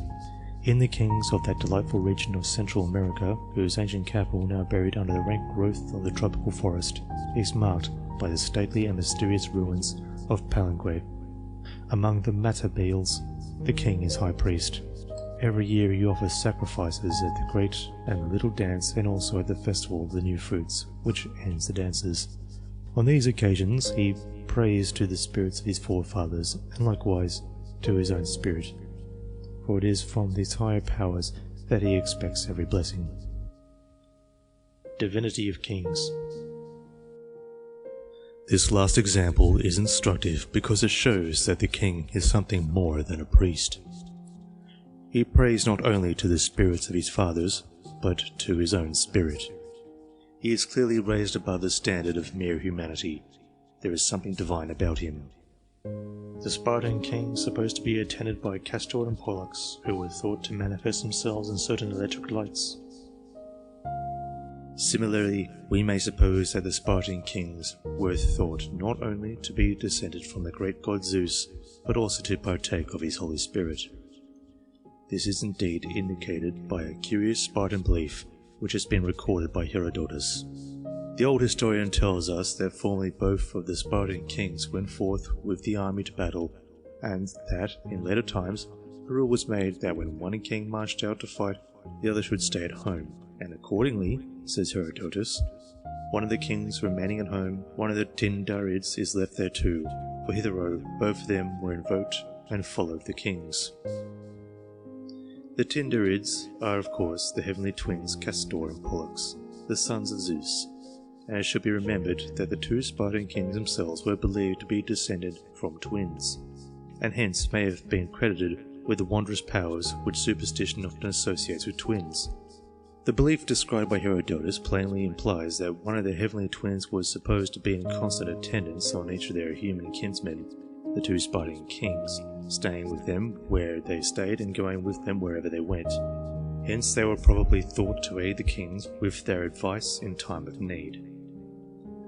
Now Castor and Pollux are commonly represented as spearmen, and they were constantly associated or identified not only with stars, but also with those lurid lights which, in an atmosphere charged with electricity, are sometimes seen to play around the masts of ships under a murky sky. Moreover, similar lights were observed by the ancients to glitter in the darkness on the points of spears. Pliny tells us that he had seen such lambent flames on the spears of Roman sentinels as they paced their rounds by night in front of the camp. It is said that Cossacks riding across the steppes on stormy nights perceived flickering of the same sort of their lance heads. Since therefore the divine brothers Castor and Pollux were believed to attend the Spartan kings, it seems not impossible that they may have been thought to accompany the march of a Spartan army in a visible form, appearing to the awe-stricken soldiers in the twilight or the darkness either as stars in the sky or as the sheen of spears on earth. Perhaps the stories of the appearance of the heavenly twins in battle, charging on their milk-white steeds at the head of the earthly cavalry, may have originated in similar lights seen to glitter in the gloaming on a point here and there in the long hedge of levelled or ported spears. For any two riders on white horses, whose spearheads happen to be touched by the mystic light, might easily be taken for Castor and Pollux in person. If there is any truth in this conjecture, we shall conclude that the divine brothers were never seen in broad day, but only at dusk or in the darkness of night. Now the most famous appearance was at the battle of Lake Regillus, as to which we are expressly told that it was late in the evening of a summer day before the fighting was over. Such statements should not be lightly dismissed as late inventions of a rhetorical historian. The memories of great battles linger on among the peasantry of the neighbourhood. The divinity of kings in early society. But when we have said that the ancient kings were commonly priests too, we are far from having exhausted the religious aspect of their office. In those days, the divinity that hedges a king was no empty form of speech, but the expression of a sober belief. Kings were revered, in many cases not merely as priests, that is, as intercessors between man and God, but as gods themselves, able to bestow upon their subjects and worshippers those blessings which are commonly supposed to be beyond the reach of mortals, and are sought, if at all, only by prayer and sacrifice offered to superhuman and invisible beings. Thus kings are often expected to give rain and sunshine in due season, to make the crops grow and so on. Strange as this expectation appears to us, it is quite of a piece with early modes of thought. A savage hardly conceives the distinction commonly drawn by more advanced peoples between the natural and the supernatural, to whom the world is to a great extent worked by supernatural agents, that is, by personal beings acting on impulses and motives like his own, liable, like him, to be moved by appeals to their pity, their hopes, and their fears. In a world so conceived, he sees no limit to his power of influencing the course of nature to his own advantage. Prayers, promises, or threats may secure him fine weather and an abundant crop from the gods, and if a god should happen, as he sometimes believes, to become incarnate in his own person, then he need appeal to no higher being. He, the savage, possesses in himself all the powers necessary to further his own well-being and that of his fellow men. Sympathetic magic. This is one way in which the idea of a man-god is reached, but there is another. Along with the view of the world as pervaded by spiritual forces, savage man has a different, and probably still older conception, in which we may detect a germ of the modern notion of natural law, or the view of nature as a series of events occurring in an invariable order without the intervention of personal agency. The germ of which I speak is involved in that sympathetic magic, as it may be called, which plays a large part in most systems of superstition. In early society, the king is frequently a magician as well as a priest.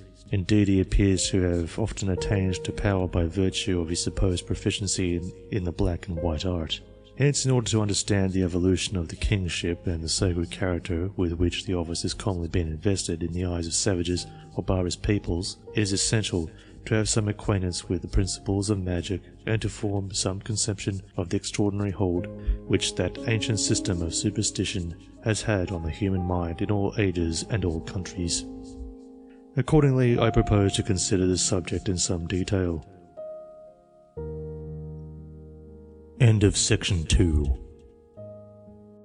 Section 3, Chapter 3, Sympathetic Magic, Part 1. 1. The Principles of Magic.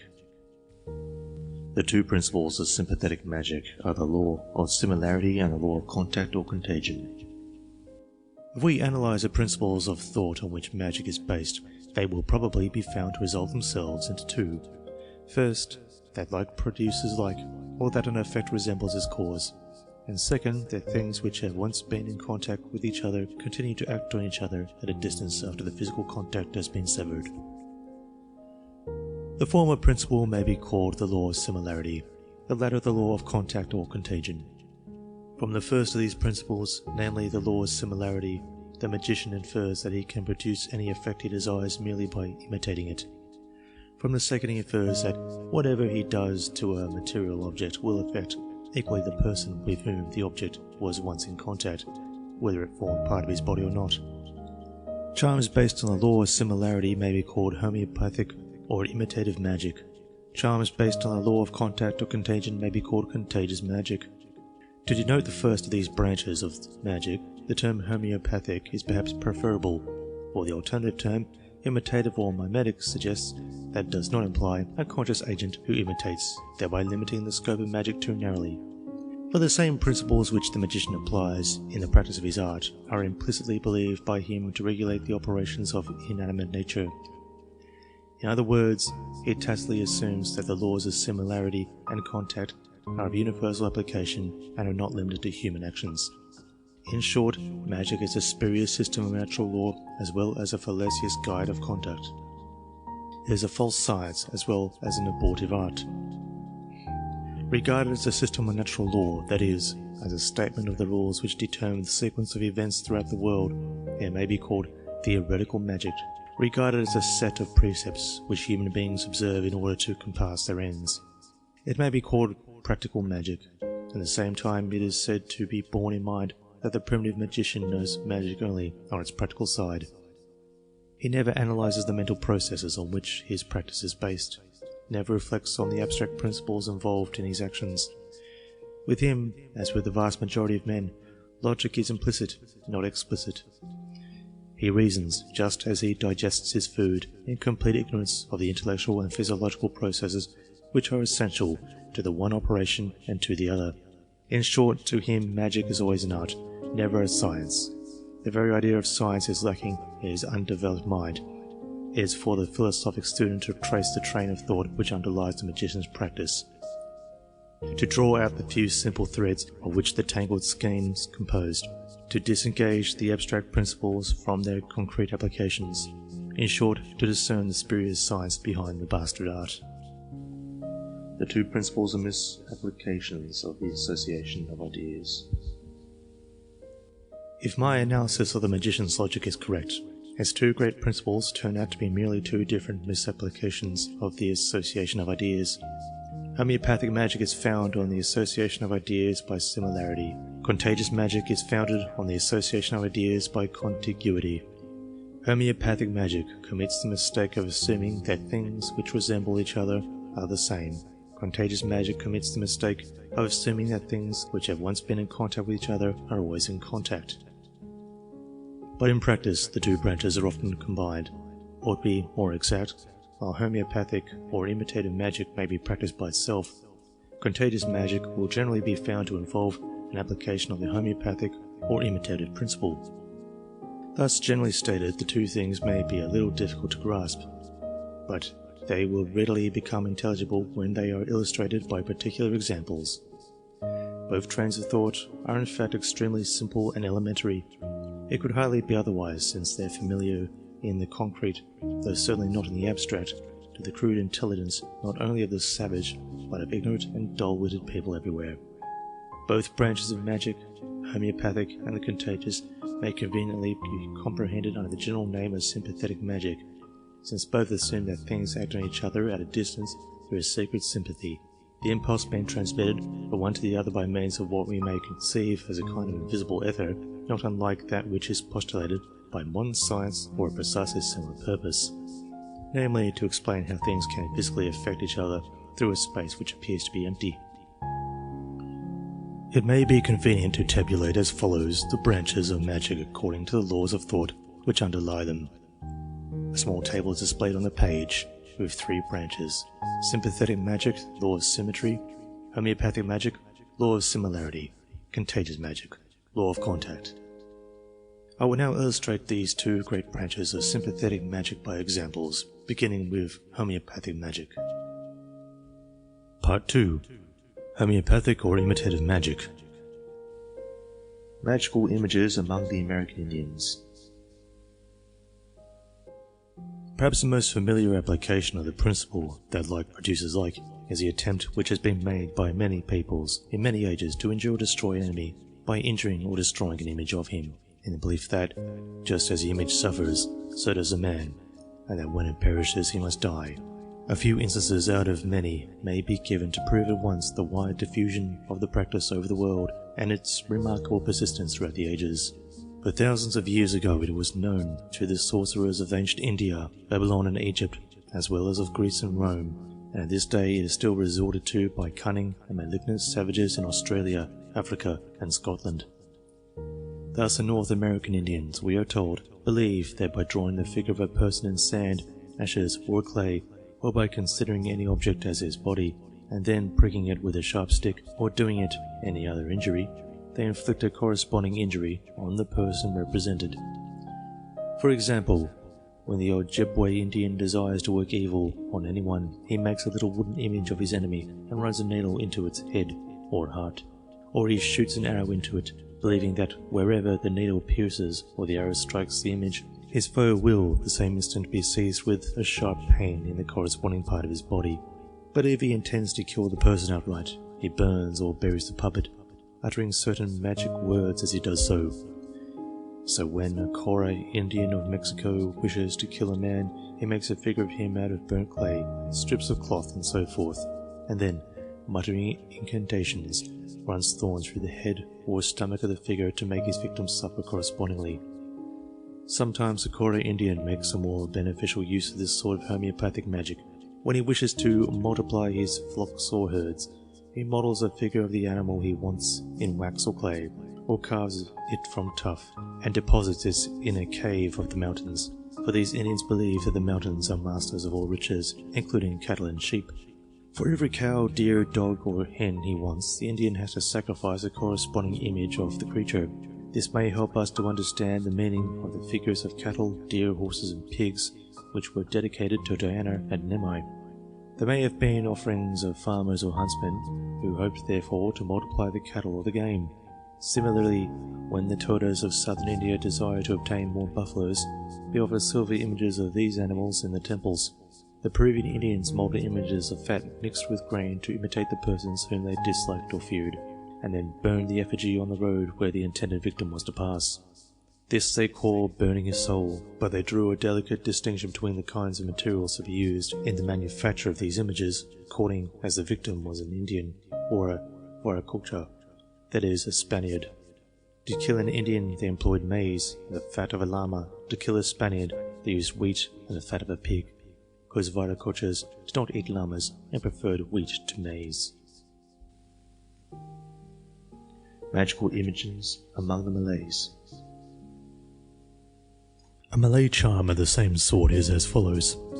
Take parings of nails, hair, eyebrows, spittle, and so forth of your intended victim, enough to represent every part of his person, and then make them up into his likeness with wax from a deserted bee's comb. Scorch the figure slowly by holding it over a lamp every night for 7 nights and say, "It is not wax that I am scorching, it is the liver, heart, and spleen of so-and-so that I scorch."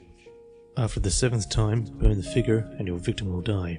This charm obviously combines the principles of homeopathic and contagious magic, since the image which is made in the likeness of an enemy contains things which once were in contact with him, namely his nails, hair and spittle. Another form of the Malay charm, which resembles the Ojibwe practice still more closely, is to make a corpse of wax from an empty bee's comb and of the length of a footstep, then pierce the eye of the image, and your enemy is blind, pierce his stomach and he is sick, pierce the head and his head aches, pierce the breast and his breast will suffer. If you would kill him outright, transfix the image from the head downwards, and shroud it as you would a corpse. Pray over it as you were praying over the dead, then bury it in the middle of a path where your victim will be sure to step over it. In order that his blood may not be on your head, you should say, "It is not I who am burying him, it is Gabriel who is burying him." Thus the guilt of the murder will be laid on the shoulders of the Archangel Gabriel, who is a great deal better able to bear it than you are. In eastern Java, an enemy may be killed by means of a likeness of him drawn on a piece of paper, which is then incensed or buried in the ground. Among the Minangkaburs of Sumatra, a man who is tormented by the passion of hate or by unrequited love will call in the help of a wizard in order to cause the object of his hate or love to suffer from a dangerous ulcer known as tingam.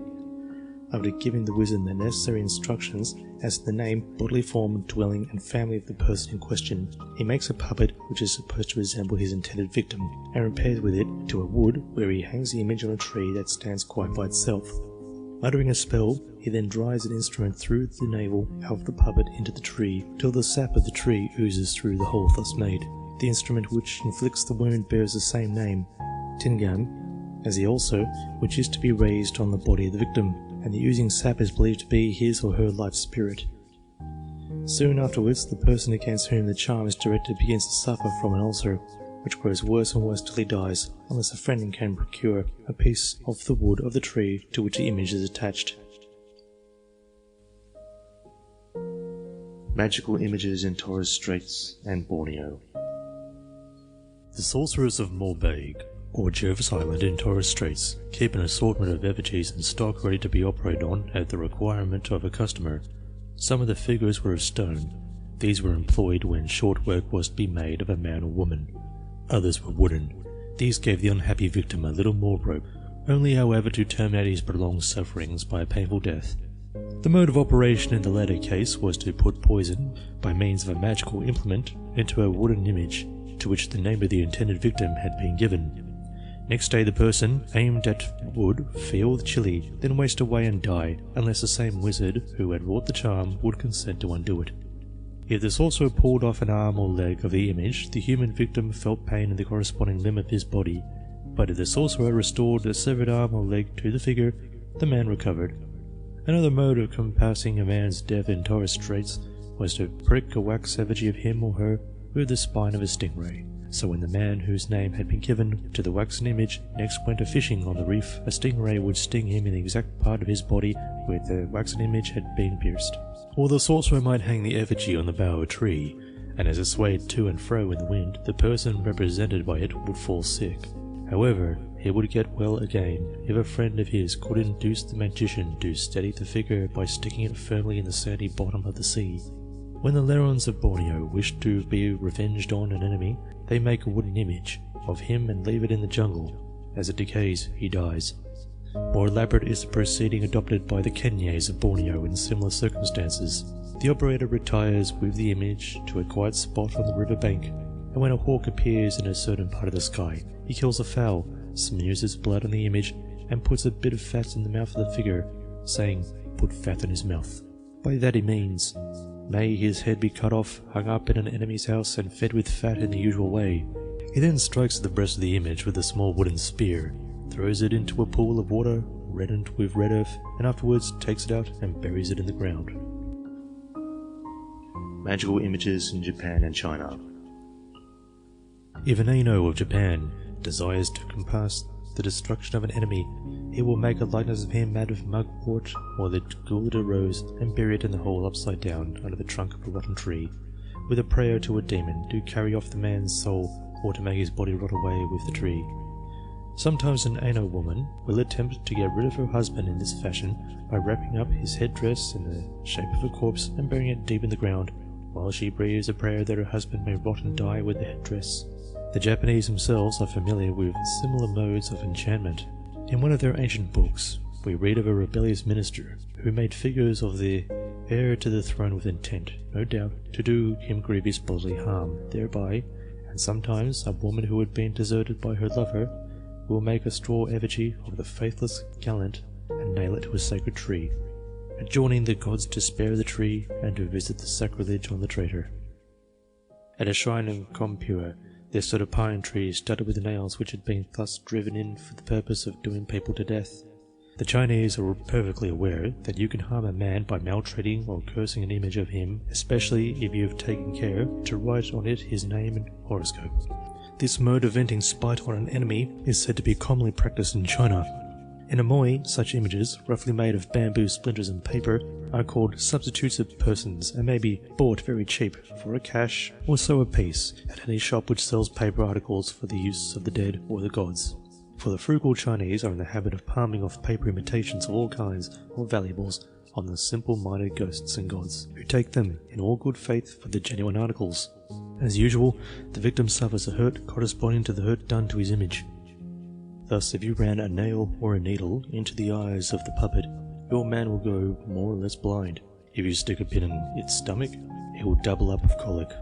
A stab in the heart of the effigy may kill him outright, and in general the more you prick it, and the louder you speak the spell, the more certain is the effect.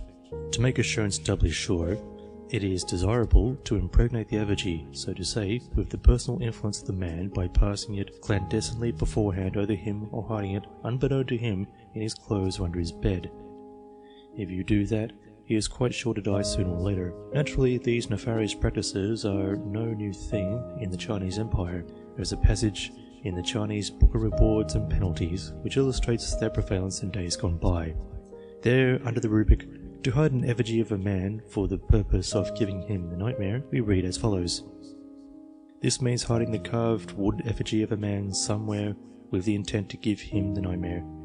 Kong Tung Cho, having died suddenly, some time after he had succeeded to the post of treasurer, he appeared in a dream to the governor of his district and said to him, I have been the victim of an odious crime, and I am come, my lord, to pray you to avenge me.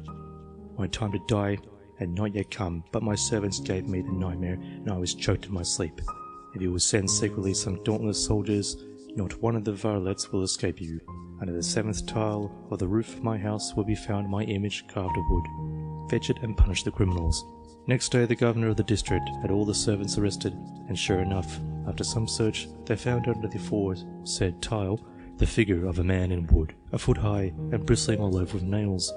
Bit by bit, the wood changed into flesh and uttered inarticulate cries when it was struck. The governor of the district immediately reported to the prefect of the departure, who condemned several of the servants to suffer the extreme rigour of the law.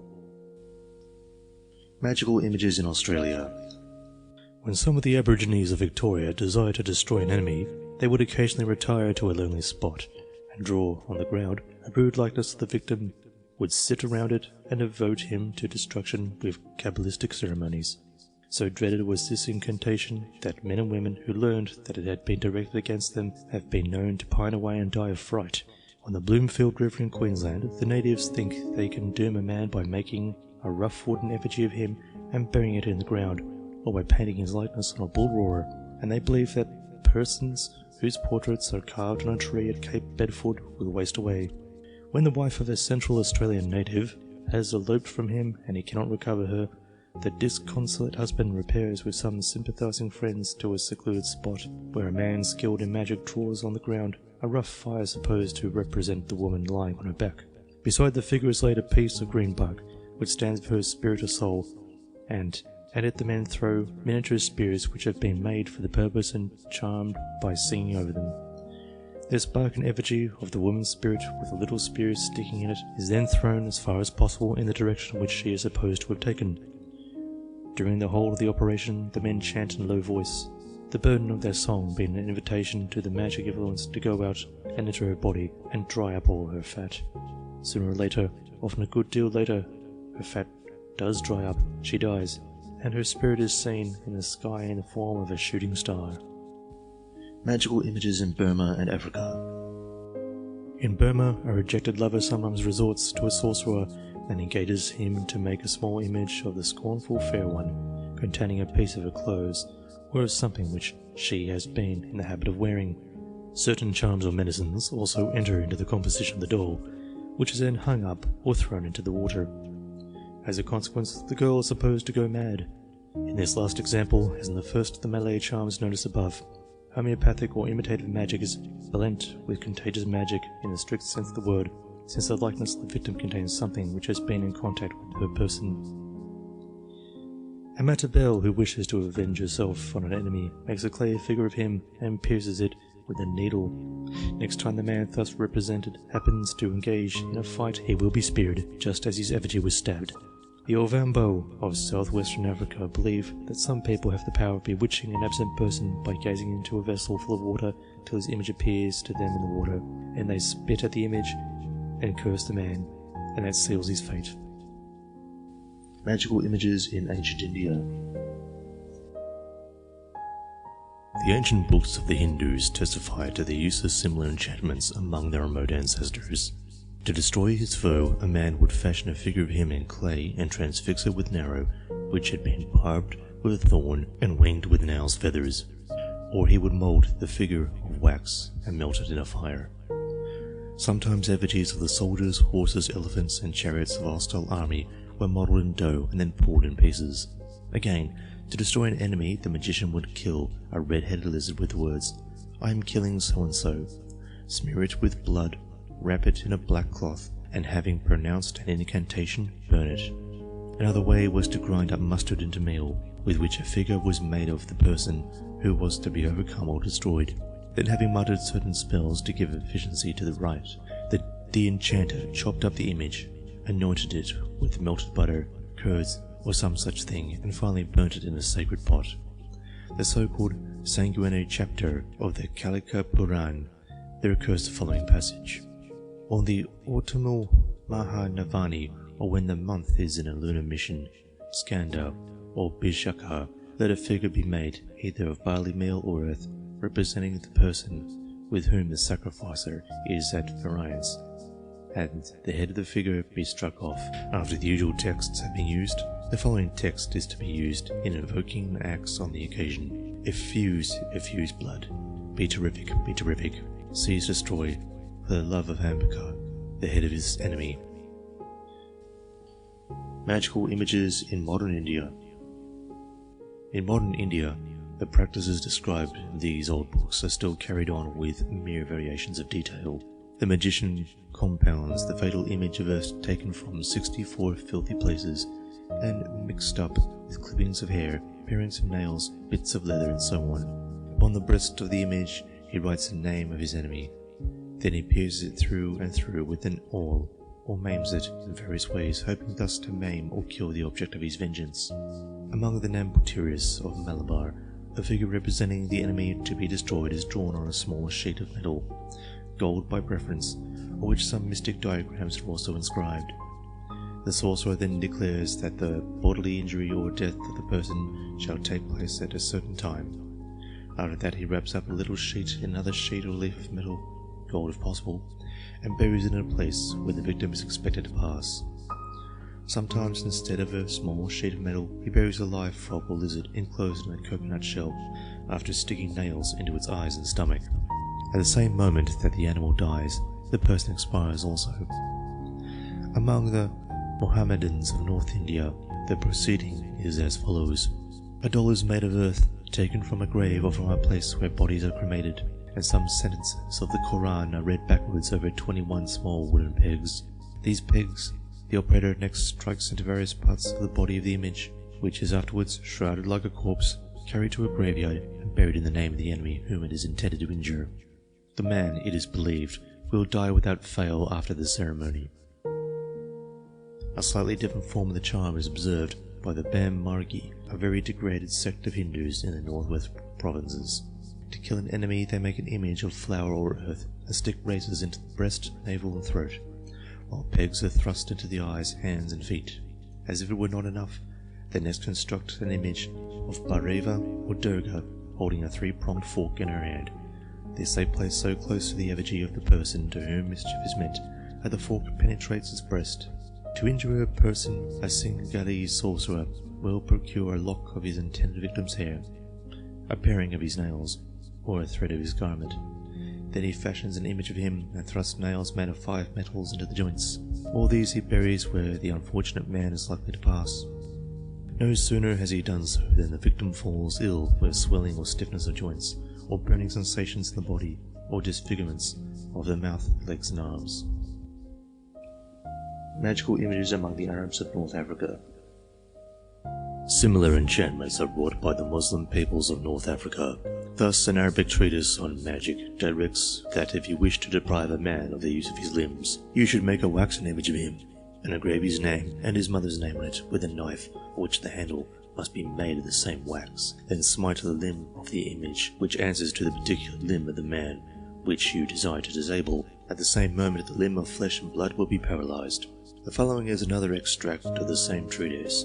To injure the eyes of an enemy, take a taper, fashion it into the likeness of him whom you would harm. Write on it 7 signs, along with the name of your enemy, and the name of his mother, and gouge out the 2 eyes of the figure with 2 points.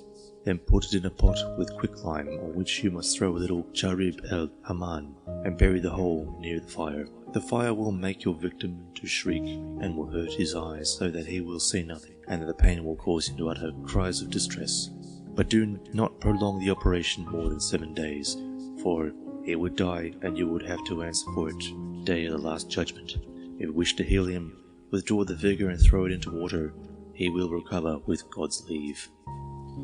Magical images in ancient Egypt and Babylon. Nowhere, perhaps, were the magic arts more carefully cultivated. Nowhere did they enjoy greater esteem or exercise, a deeper influence on the national life, than in the land of the pharaohs. Little wonder, therefore, that the practice of enchantment by means of images was familiar to the wizards of Egypt. A drop of a man's blood, some clippings of his hair, or parings of his nails, a rag of the garment which he had worn, sufficed to give a sorcerer complete power over him. These relics of his person the magician kneaded into a lump of wax, which he moulded into the likeness and dressed after the fashion of his intended victim, who was then at the mercy of his tormentor.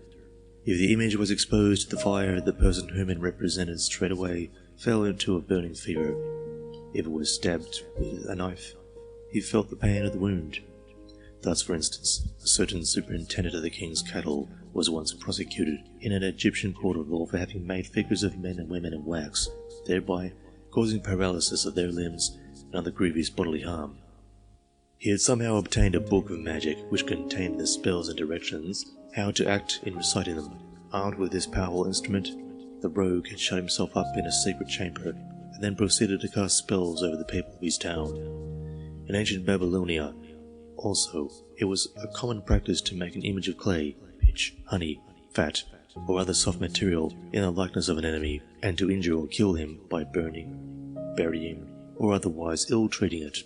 Thus in a hymn to the fire god Nasku, we read, "Those who have made images of me reproducing my features, who have taken away my breath and torn my hairs, who have rent my clothes, have hindered my feet from treading the dust, may the fire god, the strong one, break their charm." Magical images in Babylon and Egypt for the discomfiture of demons. Both in Babylon and in Egypt, this ancient tool of superstition, so baneful in hands the mischievous and malignant, was also pressed into the service of religion, and turned to glorious account for the confusion and overthrow of demons. In a Babylonian incantation we meet with a long list of evil spirits whose effigies were burnt by the magician in the hope that, as their images melted in the fire, so that the fiends themselves might welt away and disappear. Every night when the sun god Ra sank down to his home in the glowing west, he was assailed by hosts of demons under the leadership of the arch-fiend Epepai. All night long he fought them, and sometimes by day the powers of darkness set up clouds even into the blue Egyptian sky to obscure his light and weaken his power. To aid the sun god in this daily struggle, a ceremony was daily performed in his temple at Thebes. A figure of his foe, Epepai, represented as a crocodile with a hideous face or a serpent with many coils, was made of wax, and on it the demon's name was written in green ink. Wrapped in a papyrus case, on which another likeness of Epepai had been drawn in green ink. The figure was then tied up with black hair, spat upon, hacked with a stone knife, and cast onto the ground. There the priest trod on it with his left foot again and again, and then burned it in a fire made of a certain plant or grass. When Pepi himself had thus been effectually disposed of, waxen effigies of each of his principal demons, and of their fathers, mothers, and children, were made and burnt in the same way. The service, accompanied by the recitation of certain prescribed spells, was repeated not merely morning, noon, and night, but whenever a storm was raging, or heavy rain had set in, or black clouds were stealing across the sky to hide the sun's bright disk. The fiends of darkness, clouds, and rain felt the injuries inflicted on their images as if they had been done to themselves. They passed away, at least for a time, and the beneficent sun god shone out triumphant once more. Magical images in Scotland. From the azure sky, the stately fanes and the solemn ritual of ancient Egypt, we have to travel far in space and time to the misty mountains and the humble cottages of the Scottish Highlands of today. But at our journey's end, we shall find our ignorant countrymen seeking to attain the same end by the same means, and unhappily with the same malignity as the Egyptian of old. To kill a person whom he hates, a modern Highlander will still make a rude clay image of him called a corp clur or corp crurida clay body, stick it full of pins, nails, and broken bits of glass, and then place it in a running stream with its head to the current. As every pin is thrust into the figure, an incantation is uttered, and the person represented feels a pain in the corresponding parts of his body. If the intention is to make him die and linger in death, the operator is careful to stick no pins into the region of the heart, whereas he thrusts them into the region deliberately if he desires to rid himself of his enemy at once. And as the clay puppet crumbles away into the running water, so the victim's body is believed to waste away and turn to clay. In Islay, the spell spoken over the corp cray when it is ready to receive the pins is as follows. From behind you are like a ram with an old fleece, and as the pins are being thrust in, a long incantation is pronounced, beginning, as you waste away, may she waste away, as this wounds you, may it wound her. Sometimes, we are told, the effigy is set before a blazing fire on a door which has been taken off its hinges. There it is toasted and turned to make the human victim writhe in agony. The corp cray is reported to have been employed in late years in the countries of Inverness, Ross, and Sutherland. A specimen from Inverness Shire may be seen in the Pitt Rivers Museum in Oxford. It is remarkable, however, that in the Highlands this form of magic has no power over man who has lost any of his members. For example, though Ross Shire witches make a clay figure of Donald of the Ear, they could not destroy him because he had not lost an ear in battle. A similar form of witchcraft known as burying the sheaf seems still to linger in Ireland among the dwellers of the bog of Ardee. The person who works the charm goes first to a chapel and says certain prayers with his back to the altar, and then he takes a sheath of wheat, which he fastens into the likeness of a human body, sticking pins in the joints of the stems, and according to one account, shaping a heart of plaited straw. This sheaf he buries in the devil's name near the house of his enemy, who will, it is supposed, gradually pine away as the sheaf decays, dying when it finally decomposes. If the enchanter desires his foe to perish speedily, he buries the sheath in wet ground, where it will soon moulder away. But if, on the other hand, his wish that his victim should linger in pain, he chooses a dry spot, where decomposition will be slow. However, in Scotland, as in Babylon and Egypt, the destruction of an image has also been employed for the discomfiture of fiends.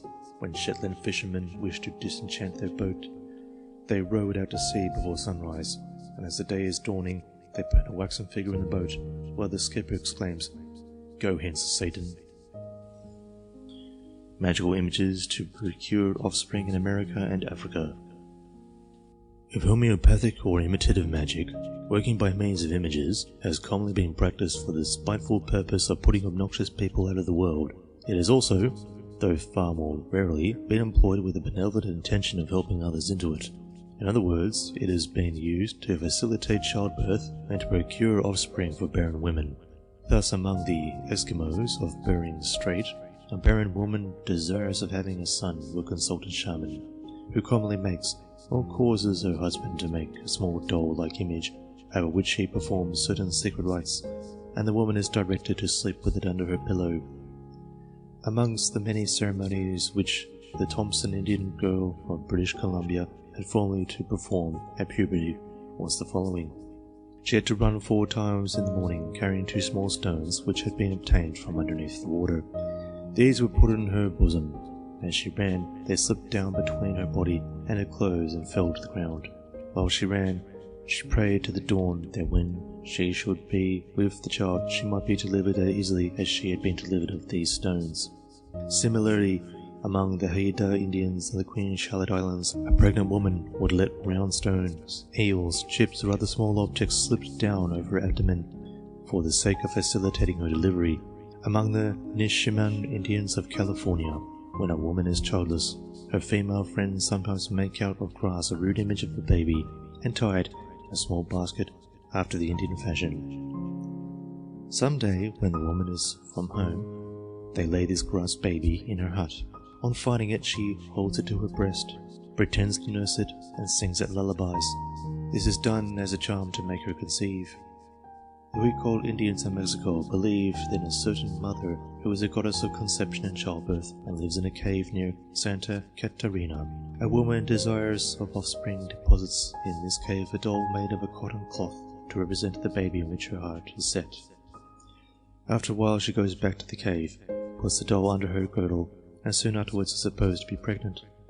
With a like intent, Indian women of Peru used to wrap up stones like babies and leave them at the foot of a large stone, which they revered for this purpose. Among the Makatisses, a Kafre tribe in South Africa, a traveller observed a woman carefully tending a doll made out of cord, adorned with necklaces of glass beads and heavily weighted with iron ore. On inquiry, he learned that she had been directed by the medicine man to do this as a means of obtaining a child. Among the Basutos, childless wives made rude effigies of clay and give them the name of some tutelar deity. They treat these dolls as if they were real children, and beseech the divinity to whom they have been dedicated them to grant them the power of conception. In Eno, a district of West Africa, women may often be seen carrying wooden dolls strapped like babies on their backs as a cure for sterility. In Japan, when a marriage is unfruitful, the old women of the neighborhood come to the house and go through a pretense of delivering the wife of a child. The infant is represented by a doll. The Maoris had a household god whose image was in the form of an infant. The image was very carefully made, generally life-size and adorned with the family jewels. Barren women nursed it and dressed it in the most endearing terms in order to become mothers. Magical images to procure offspring in the eastern archipelago. Among the Batas of Sumatra, a barren woman who would become a mother will make a wooden image of a child and hold it in her lap, believing that this will lead to the fulfillment of her wish. In the Babar archipelago, when a woman desires to have a child, she invites a man who is himself the father of a large family to pray on her behalf to Upelero, the spirit of the sun. A doll is made of red cotton, which the woman clasps in her hands as if she would suckle it. Then the father of many children takes a fowl and holds it by the legs to the woman's head, saying, "O Upelero, make use of the fowl. Let fall, let descend a child. I beseech you, I entreat you, let a child fall and descend into my hands and on my lap." Then he asks the woman, "Has the child come?" And she answers, "Yes, it is sucking already." After that, the man holds the fowl on her husband's head and mumbles some formal words. Lastly, the bird is killed and laid, together with some betel, on the domestic place of sacrifice. When the ceremony is over, word goes about in the village that the woman has been brought to bed, and her friends come and congratulate her.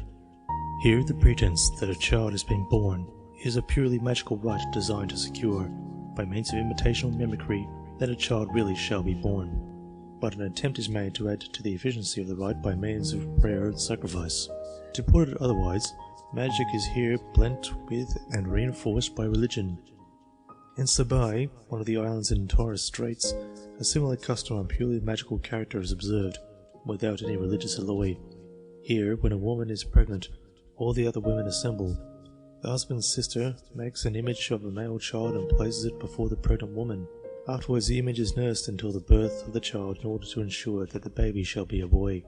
To secure male offspring, a woman will also press to her abdomen a fruit resembling the male organ of generation, which she then passes to another woman who has borne none but boys. This, it is clear, is imitative magic in a slightly different form.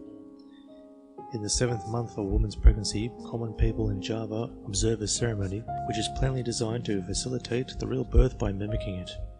Husband and wife repair to a well or to the bank of a neighbouring river.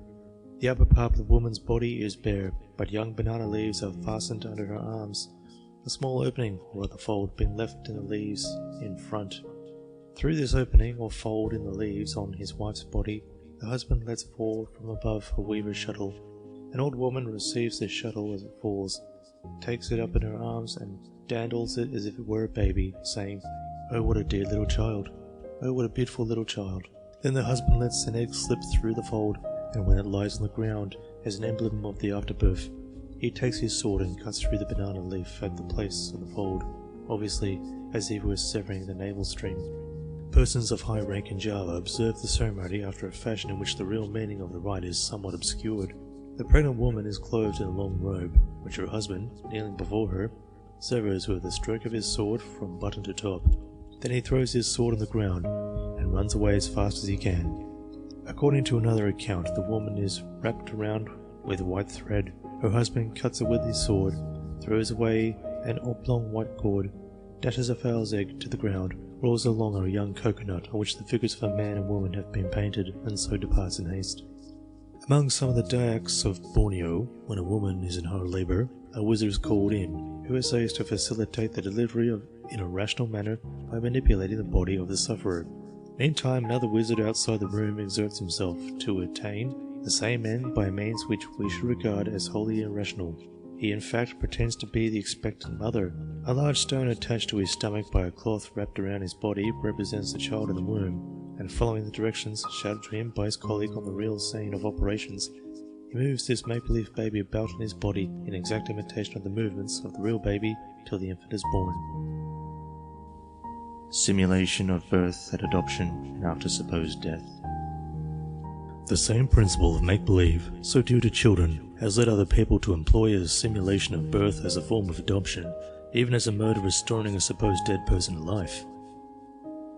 If you pretend to give birth to a boy, or even to a great bearded man who has not a drop of your blood in his veins, then in the eyes of primitive law and philosophy, the boy or man is really your son to all intents and purposes.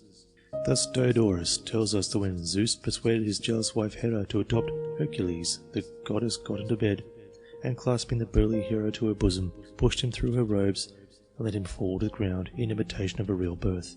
And the historian adds that in his own day the same mode of adopting children was practiced by the barbarians.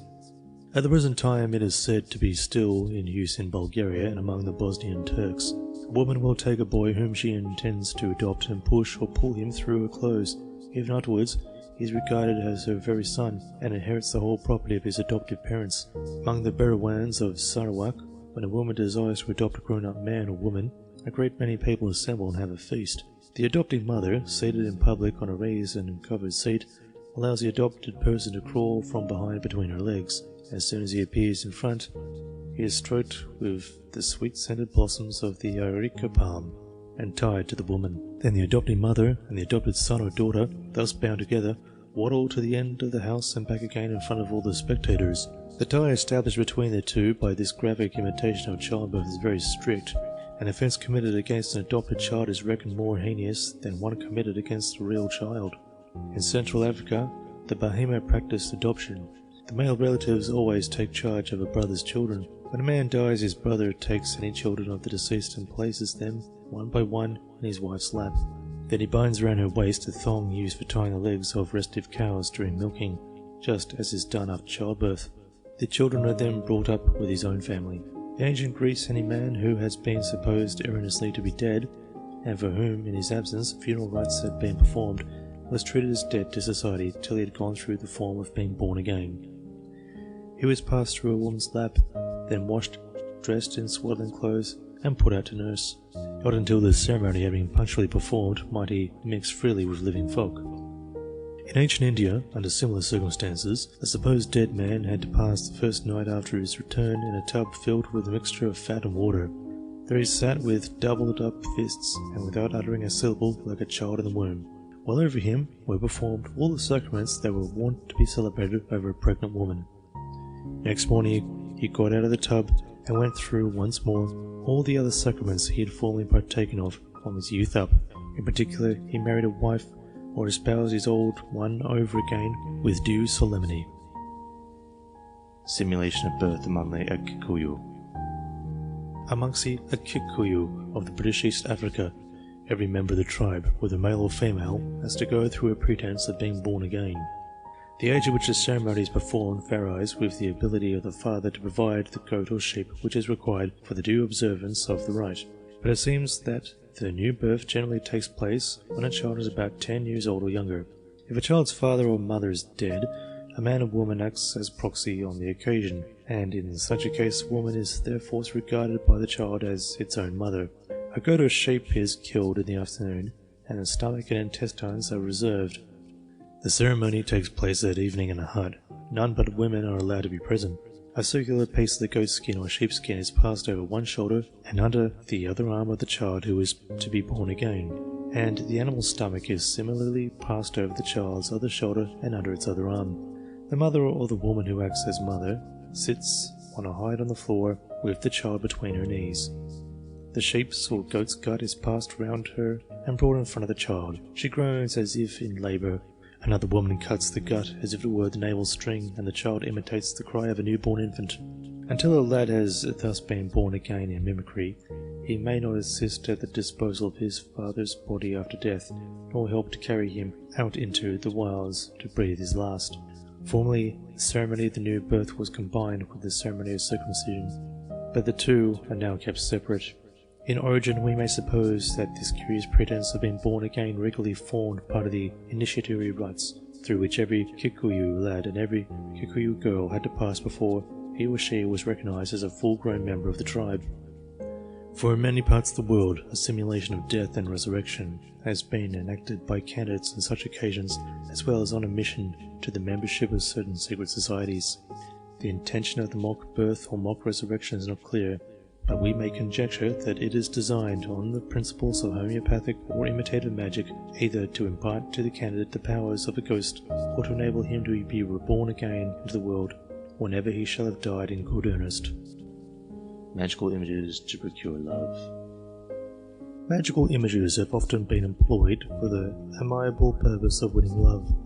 Thus, to shoot an arrow into the heart of a clay image was an ancient Hindu mode of securing a woman's affection. Only the bowstring must be of hemp, the shaft of the arrow must be of black ala wood, its plume an owl's feather, and its barb a thorn.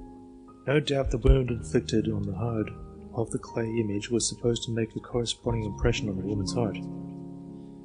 Among the Chippewa Indians there used to be a few young men or women who had not little images of the persons whose love they wished to win. They pricked the hearts of the images and inserted magical powders into the punctures, while they addressed the effigies by the names of the persons whom they represented, bidding them requite their affection. Ancient witches and wizards melted wax in the fire in order to make the hearts of their sweethearts to melt of love. And as the wound of love may be inflicted by an image, so by an image it may be healed. How that can be done is told by Heine in a poem based on the experience of one of his own schoolfellows. It is called The Pilgrimage to Kevlar, and describes how sick people offer waxen models of their alien members to the Virgin Mary at Kevlar in order that she may heal them of their infirmities. In the poem, a lover, wasting away for love or sorrow at the death of his sweetheart, offers to the Virgin the waxen model of a heart with a prayer that she would heal his heartache. Such customs, still commonly observed in some parts of Catholic Europe, are interesting because they show how in later times magic comes to be incorporated with religion. The moulding of wax images of alien members is in its origin purely magical. The prayer to the Virgin or to a saint is purely religious. The combination of the two is a crude, yet pathetic attempt to turn both magic and religion to account for the benefit of the sufferer. Magical images to maintain domestic harmony. The natives of New Caledonia make use of effigies to maintain or restore harmony between husband and wife. Two spindle-shaped bundles, one representing the man and the other the woman, are tied firmly together to symbolize and ensure the amity of the couple. They are made up of various plants, together with some threads from the woman's girdle and a piece of the man's apron. A bone needle forms the axis of each. The talisman is meant to render the union of the spouses indissoluble and is carefully treasured by them both. If, nevertheless, a domestic jar should unfortunately take place, the husband repairs to the family burying ground with the precious packet. There he lights a fire with a wood of a particular kind, fumigates the talisman, sprinkles it with water from a prescribed source, waves it round his head, and stirring the needle with the bundle which represents himself, he says, "I change the heart of this woman, that she may love me." If the wife still remains obdurate, he ties a sugar cane to the bundle and presents it to her through a third person. If she eats the sugar cane, she feels her love for her husband revive. On the other side, she has the right to operate in like manner on the bundle which represents herself, always provided that she does not go into the burying ground, which is strictly forbidden to women. Homeopathic magic in medicine. Another benefit use of homeopathic magic is to heal and prevent sickness. In ancient Greece, when a man died of dropsy, his children were made to sit with their feet in water until the body was burned. This was supposed to prevent the disease from attacking them. Similarly, on the principle of water to water, among the natives of the hills near Rajamahal in India, the body of a person who has died of dropsy is thrown into a river. They think that if the corpse were buried, the disorder would return and carry off other people. Homeopathic treatment of jaundice. The ancient Hindus performed an elaborate ceremony based on homeopathic magic for the cure of jaundice. Its main drift was to banish the yellow colour to yellow creatures and yellow things, such as the sun, to which it properly belongs, and to procure for the patient a healthy red colour from a living, vigorous source, namely a red bull. With the attention, a priest recited the following spell: "Up to the sun shall go thy heartache and thy jaundice. In the colour of the red bull do we envelope thee. We envelope thee in red tints unto long life. May this person go unscathed and be free of yellow colour." The cows whose divinity is Rohini, they who, moreover, are themselves red, Rohine, in their every form and every strength, we do envelope thee. Into the parrots, into the thrush, do we put thy jaundice, and furthermore, into the yellow wagtail do we put thy jaundice. While he uttered these words, the priest, in order to infuse the rosy hue of health into the sallow patient, gave him water to sip, which was mixed with the hair of a red bull. He poured water over the animal's back and made the sick man drink it. He seated him on the skin of a red bull and tied a piece of the skin to him. Then, in order to improve his colour by thoroughly eradicating the yellow taint, he proceeded thus. He first daubed him from head to foot in a yellow porridge made of turmeric or curcuma, a yellow plant. Set him on a bed, tied 3 yellow birds, to wit a parrot, a thrush, and a yellow wagtail, by means of a yellow string to the foot of the bed. Then, pouring water over the patient, he washed off the yellow porridge, and with it no doubt the jaundice, from him to the birds. After that, by way of giving a final bloom to his complexion, he took some hairs of a red bull, wrapped them in gold leaf, and glued them to the patient's skin. The ancients held that if a person suffering from jaundice looked sharply at a stone curlew, and the bird looked steadily at him, he was cured of the disease. Such is the nature, says Plutarch, and such the temperament of the creature, that it draws out and receives a malady which issues, like a stream, through the eyesight. So well recognized among bird fanciers was this valuable property of the stone curlew, that when they had one of these birds for sale, they kept it carefully covered, lest the jaundiced person should look at it and be cured for nothing. The virtue of the bird lay not in its colour, but in its large golden eye, which, if it do not pass for a tuft of yellow lichen, is the first thing that strikes the searcher as the bird cowers to escape observation, on the sandy flint-strewn surface of the ground which it loves to haunt, and with which its drab plumage blends so well that only a practised eye can easily detect it. Thus the yellow eye of the bird drew out the yellow jaundice. Pliny tells of another, or perhaps the same bird, to which the Greeks gave their name of jaundice, because if a jaundiced man saw it, the disease left him and slew the bird.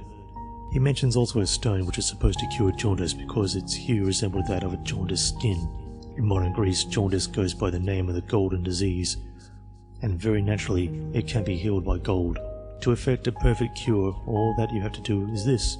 Take a piece of gold, best of all an English sovereign, since English gold is the purest, and put it in a measure of wine.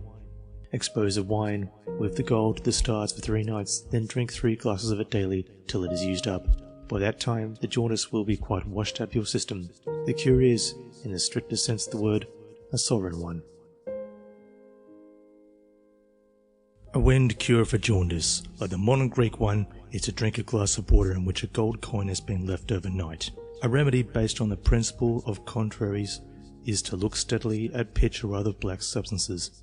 In South Russia, a Jewish remedy for jaundice is to wear golden bracelets. Here the great homeopathic principle is clearly the same as in the preceding cases, though its application is different. Homeopathic treatment of St. Anthony's fire. In Germany, yellow turnips, gold coins, gold rings, saffron and other yellow things are still esteemed remedies for jaundice, just as a stick of red sealing wax carried on the person cures a red eruption popularly known as St. Anthony's fire, or the bloodstone with its blood-red spots allays bleeding. Another popular remedy in Germany for the red St. Anthony's fire, and also for bleeding, is supplied by the common crossbills. In this bird, after the first molt, the difference between the sexes is shown by the hens inclining to yellowish-green, while the cocks becoming diversified by orange, yellow and red, their plumage finally deepening into a rich crimson red, varied in places by a flame colour. The smallest reflection may convince us that these gorgeous hues must be endowed with very valuable medical properties. Accordingly, in some parts of Bavaria, Saxony and Bohemia, people keep crossbills in cages in order that the red bills may draw the red St. Anthony's fire and the inflammation of fever to themselves and so relieve the human patient. Homeopathic virtue of crossbills. Often in a peasant's cottage, you may see the red bird in its cage hanging beside a sick bed and drawing to itself the hectic flush from the cheeks of the hot and restless patient who lies tossing under the blankets. After the dried body of a crossbill has only to be placed on a wound to stop the bleeding at once, it is not the colour only of the feathers which produce this sanctuary effect. The peculiar shape of the bill, which gives the bird its English and German name, is a contributory cause. For the horny sheaths of the bill cross each other obliquely, and this formation undoubtedly enables a bird to draw diseases to itself more readily than a beak of the common shape could possibly do. Curious observers have even remarked that when the upper bill crosses the lower to the right, the bird will attract the diseases of men, whereas if the upper bill crosses the lower to the left, it will attract the diseases of women. But I cannot vouch for the accuracy of this particular observation. However that may be, certain it is that no fire will break out in a house where a crossbill is kept in a cage, neither will lightning strike the dwelling. And this immunity can only be ascribed to the protective colouring of the bird, the red hue of its plumage serving to ward off the red lightning and to nip a red conflagration in the bud. However, the poor bird seldom lives to old age, nor could this reasonably be expected of a creature which has to endure so much vicarious suffering. It generally falls a victim to one rather of the maladies of which it has relieved our ailing humanity. The causes which have given the crossbill its remarkable colour and the peculiar shape of its bill have escaped many naturalists, but they are familiar to children in Germany. The truth is that when Jesus Christ hung on the cross, a flight of crossbills fluttered around him and tugged with their bills at the nails in his hands and feet to draw them out till their feathers, which were grey before, were all bedabbled with blood, and their beaks, which had been straight, were twisted awry. So red have been their feathers, and twisted their beaks from that day to this. Another cure prescribed in Germany for St. Anthony's fire is to rub the patient with ashes from a house that has been burned down. For it is easy to see that as the fire died out in the house, so St. Anthony's fire will die out in that man. The shrew mouse and the shrew ash. A curious application of homeopathic magic to the cure of disease is founded on the old English superstition that if a shrew mouse runs over a beast, be it a horse, cow or sheep, the animal suffers cruelly and may lose the use of its limb. Against this accident, the farmer used to keep a shrew ash at hand as a remedy.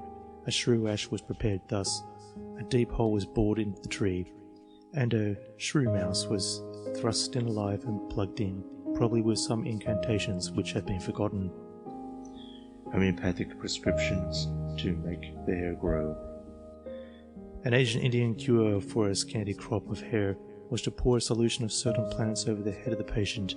This has to be done by a doctor who was dressed in black and had eaten black food, and the ceremony must be performed in the early morning while the stars were fading in the sky, and before the black cows had risen cawing from their nests. The exact virtue of these plants has escaped our knowledge, but we can hardly doubt that they were dark and hairy, while the black clothes of the doctor, his black food, and the swarthy hue of the crows unquestionably combined to produce a crop of black hair on the patient's head. A more disagreeable means of attracting the same end is adopted by some of the tribes of Central Australia.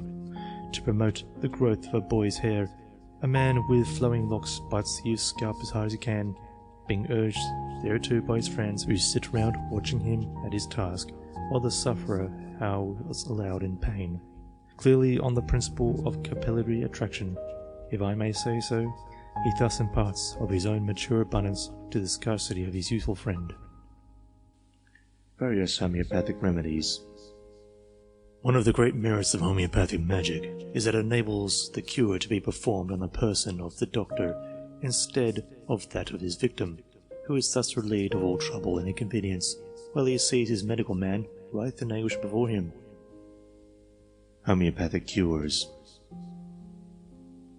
For example, the peasants of Perche in France labour under the impression that a prolonged fit of vomiting is brought about by the patient's stomach becoming unhooked, as they call it, and so falling down. Accordingly, a practitioner is called in to restore the organ to its proper place. After hearing the symptoms, he at once throws himself into the most horrible contortions for the purpose of unhooking his own stomach. Having succeeded in the effort, he next hooks it up again in another series of contortions and grimaces, while the patient experiences a corresponding relief. Fee 5 francs. In like manner, a Dayak medicine man who has been fetched in a case of illness will lie down and pretend to be dead. He is accordingly treated like a corpse, is bound up in mats, taken out of the house, and deposited on the ground. After about an hour or other, medicine men lose the pretended dead man and bring him to life. And as he recovers, the sick person is supposed to recover too. A cure for a tumour based on the principle of homeopathic magic is prescribed by Marcellus of Bordeaux, court physician in Theodosius I in his curious work on medicine. It is as follows. Take a root of vervain, cut it across, and hang one end of it round the patient's neck, and the other in the smoke of the fire. As the vervain dries up in the smoke, so the tumour will also dry up and disappear. If the patient should afterwards prove ungrateful to the good physician, the man of skill can avenge himself very easily by throwing the vervain in water, or as the root absorbs the moisture once more, the tumour will return. The same sapient writer recommends you, if you are troubled with pimples, to watch for a falling star, and then instantly, while the star is still shooting from the sky, to wipe the pimples with a cloth or anything that comes to hand. Just as the star falls from the sky, so the pimples will fall from your body, only you must be very careful not to wipe them with your bare hand, or the pimples will be transferred to it. End of section 3.